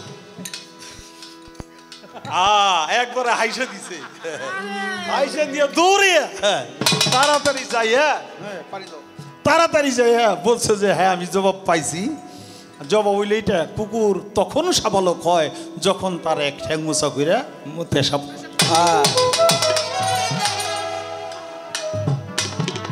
বলে যে আপনার জবাব সঠিক, আপনি পাশ করছেন। এই জন্য ইমাম আবু হানিফা রহমতুল্লাহ বলছে তার জীবনের ভিতরে লেখা যে ওই মুচি, তাকে চামারও কয় না, নাকি কয় মুচি বলে, শুধু না মুচি বলে। হ্যাঁ, জুতা সেলাই করে মুচি, সেই মুচিও ইমাম আবু হানিফা রহমতুল্লিল আলাইয়ের উস্তাদ, ওই একটা কথার উস্তাদ। তাই বাবা দোলনা থেকে কবর পর্যন্ত মানুষের শিখতে হবে। বলার জন্য চেষ্টা করলাম, একটা মানুষ খুন করে তারপরে মাটি দিয়ে রাখছে, গর্ত করে খুঁজে দিয়ে রাখছে। মানুষে বলছে থানা থেকে পুলিশ টুলিশ আসছে, তারে গ্রেফতার করবে। যে কি জন্য গ্রেফতার করবেন, কারণটা কি? কয় আপনি মানুষ মারছেন। কয় প্রমাণটা কি? কয় এরা কইতেছে, কয় এরা কইলে হইব, মানুষ মেরে রাখলাম কই? কয় কবর দিছেন। হ্যাঁ, কত খুঁজতে দেখেন আমি মানুষ মারছি না কি মারছি।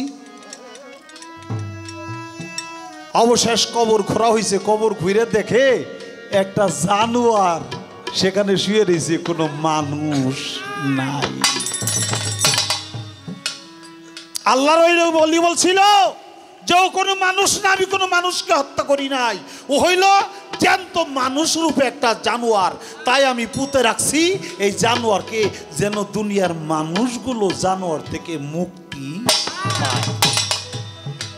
যখন সবাই দেখছে মানুষকে মেরে ফেলাইলো, আর কবর খুঁজতে দেখুন একটা জানোয়ার, মানুষ না, সবাই ভক্তি দিয়া পড়লো আমরা ভুল করছি, আপনি সত্যিকার এই জানোয়ারই মারছেন, কোনো মানুষকে আপনি মারেন নাই। আচ্ছা, এত ঝামেলা আমার উপরে লাগাইছেন, এত ঝামেলা আমার উপরে লাগাইছেন আপনি আমার খালি কইেন রসুলের হুকুম যে অমান্য করে, রসুলের হুকুম কোন রসুলের সাহাবা যদি অমান্য করে তারে কি কয়?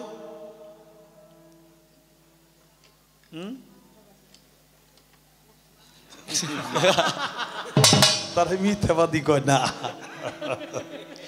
রসুলের হুকুম যদি কেউ অমান্য করে তারা কয় মুনাফিক।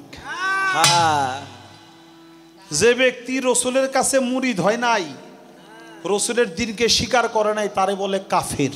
হ্যাঁ আর যে ব্যক্তি মুরিদ হওয়ার পরেও রসুলের হুকুম অমান্য করে তারে বলে মুনাফিক। মুনাফিক। আর মুনাফিক হলো কাফেরের চেয়ে হাজারো গুণে ভয়ঙ্কর, নিকৃষ্ট। কারণ কাফের আমি জানি যে সে আমারে স্বীকার করে না, ও আমারে মারতে পারে। আর যে ব্যক্তি মুনাফিক সে হইলে আমার ঘরেই খাইবো, আমার সাথেই চলবো, সে আমারই হত্যা করব। যে কারণে কোরআনের ভিতরে 114টা সূরার মধ্যে একটা সূরার নাম আসছে মুনাফিকুন। রসুলের একজন সাহাবা, নাম তার উবাই, সে রসুলের হুকুম অমান্য করে সে হইছে মুনাফিকের সর্দার, মুনাফিকের শ্রেষ্ঠ। তার নামে সূরা নাজিল হইছে, নাম হইল মুনাফিকুন। আমি আপনার কাছে জানতে চাই, রসুলের হুকুম অমান্য কইরা রসুলের আরেকজন সাহাবা সে কোনো মুনাফিক হয় নাই, সে ওলিয়ে কামেল হয়ে গেছে। সুবহানাল্লাহ। আপনি কইবেন সে লোকটাকে এবং রসুলের কোন হুকুমটা সে অমান্য করছিল। রসুলের হুকুম অমান্য করার পরেও সে এত আপন হইল কিভাবে? হ্যাঁ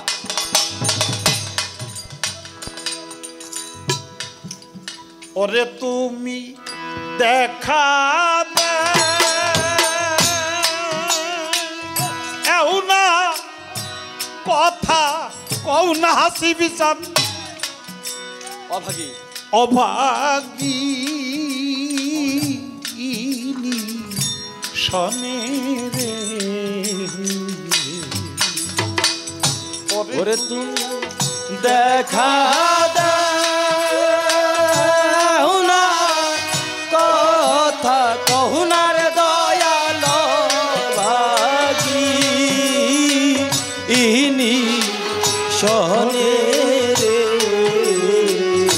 ওরে তুমি দেখা দাও না, কথা কও না, রশিদ চান অভাগিনী শনে রে। কোথায় রইলা রে দয়ালা এই নিদান, কোথায় রইলা রে হাসি বাবা এই নিদান। ওরে তুমি দেখা দাও না, কথা কহু না রে দয়াল ভাগী ইনির শহরে রে। ওরে তুমি দেখা দাও না, কথা কহু না রে দয়াল ভাগী ইনির শহরে রে। কোথায় রইলা রে দয়াল আমার এই নিদানে, কোথায় রইলা রে দয়াল আমার এই নিদানে। বাজান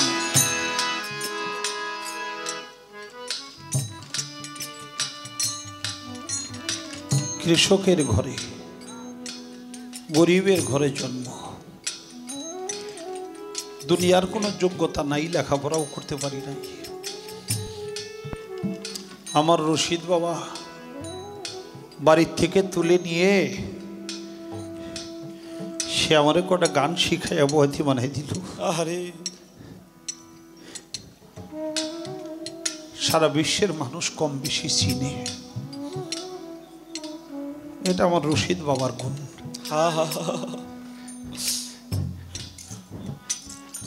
গাছল আজম বরিয়াবর দরবারে আমার হাসিব বাবার কাছে আত্মসমর্পণ করলাম। আমার হাসিব বাবায় খেলাফত দিয়ে পীর বানাইল, হাজার হাজার মানুষ মুরিদ দেখে গেছে আমার দুইও বাজান, কিন্তু আমি যে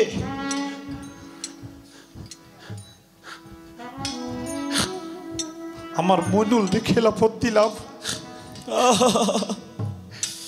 আমি যারো কতগুলি খেলাফত দিলাম, তাদের বাড়িতে যে এরকম অনুষ্ঠান হয়, আজকে যদি বাজার দুইজন থাকতো, তারাও আসতো, কত আনন্দ যে পাইতো। আরে আসি ভক্তরা আনন্দ করে, ভক্তরা যখন আমাকে দেখে আনন্দ করে, তখন আমার মনে হয় আমি জাগো জন্য আজকে এই পর্যায়ে আসছি, আমি তো তাকে এক নজর দেখতে পারি না। আশার পথ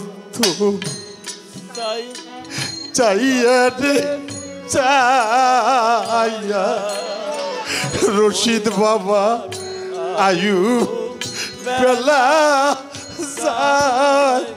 আইনু বিয়া রে। আশার পথে চাইয়া রে চাইয়া ওরে আমার আয়ু বেলা তো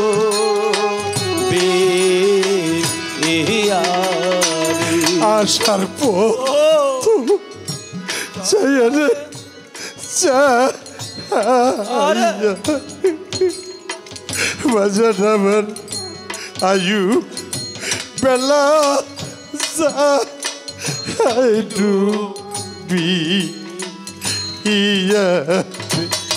তুমি আইলা না,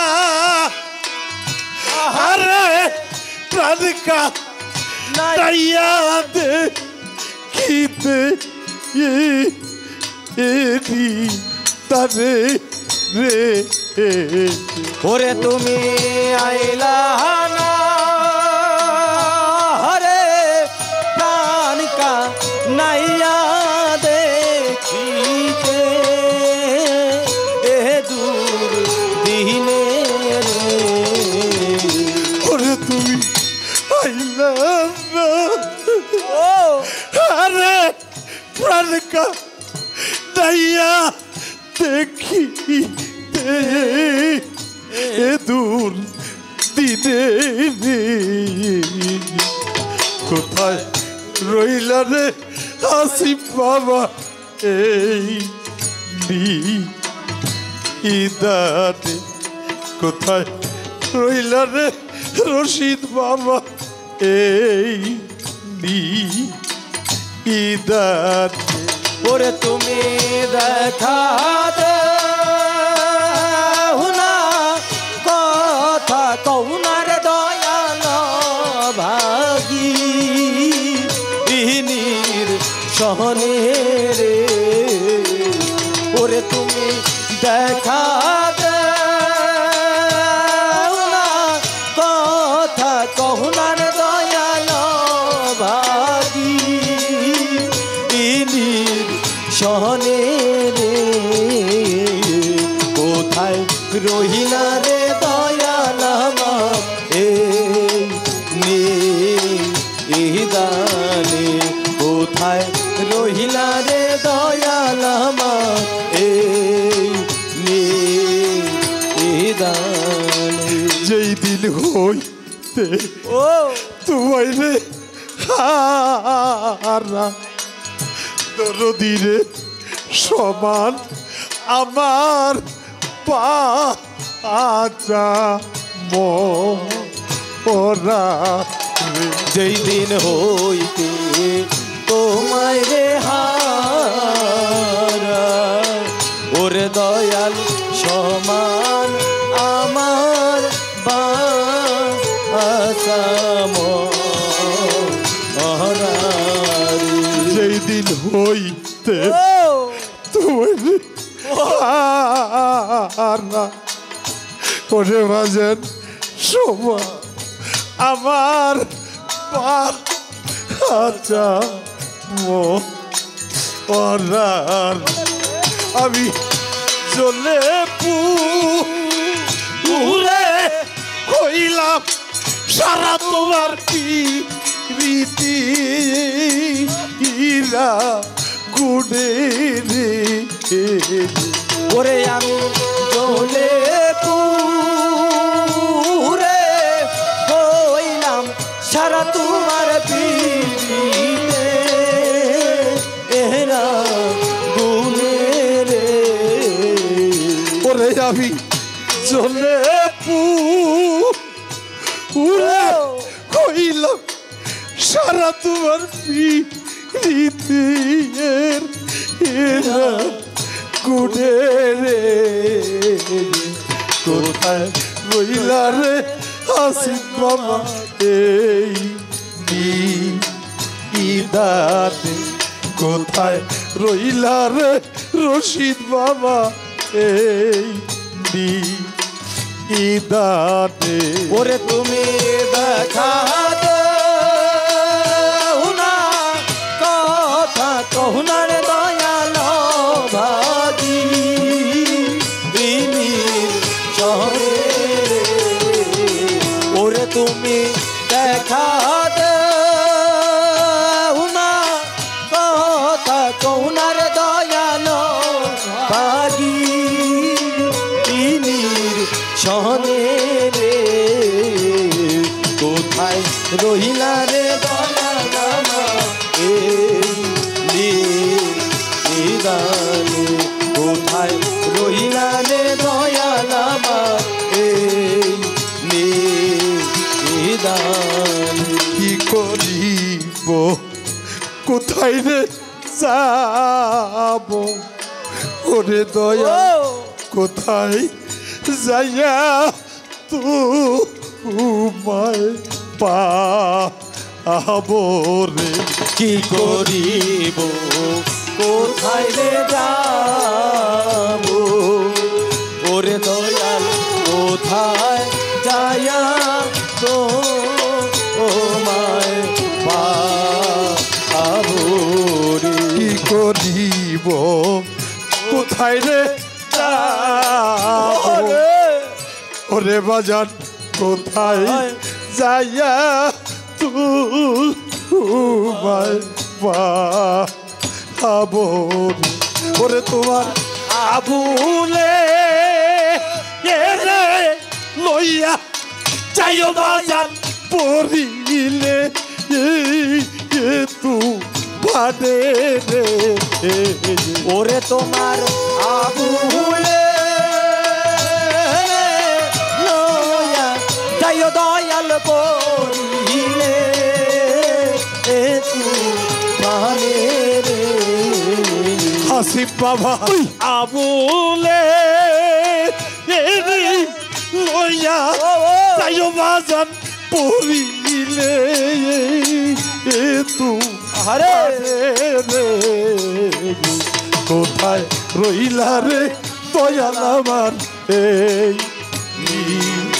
নিদানে কোথায় রইলা রে রশিদ বাবা এই নিদানে ওরে তুমি দেখা দাও না কথা কহুনার দয়াল ভাগি শহরে রে ওরে তুমি দেখা দাও না কথা কহুনার দয়াল ভাগি শহরে রে কোথায় রহিলা রে দয়াল আমার নিদানে কোথায় রহিলা রে দয়াল আমার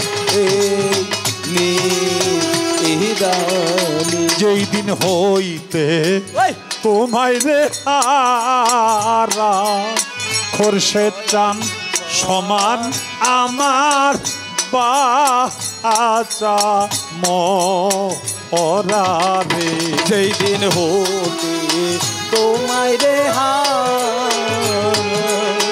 ওরে দয়াল সমান আমার বাচা মরা যেই দিন হইতে তোমায় রে হারা খোরশেদ বাবা সমান আমার বাঁচা মরারে।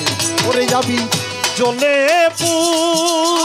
পুরে হইলাম সারা বাবার পিড়িতে এরা গুনে রে।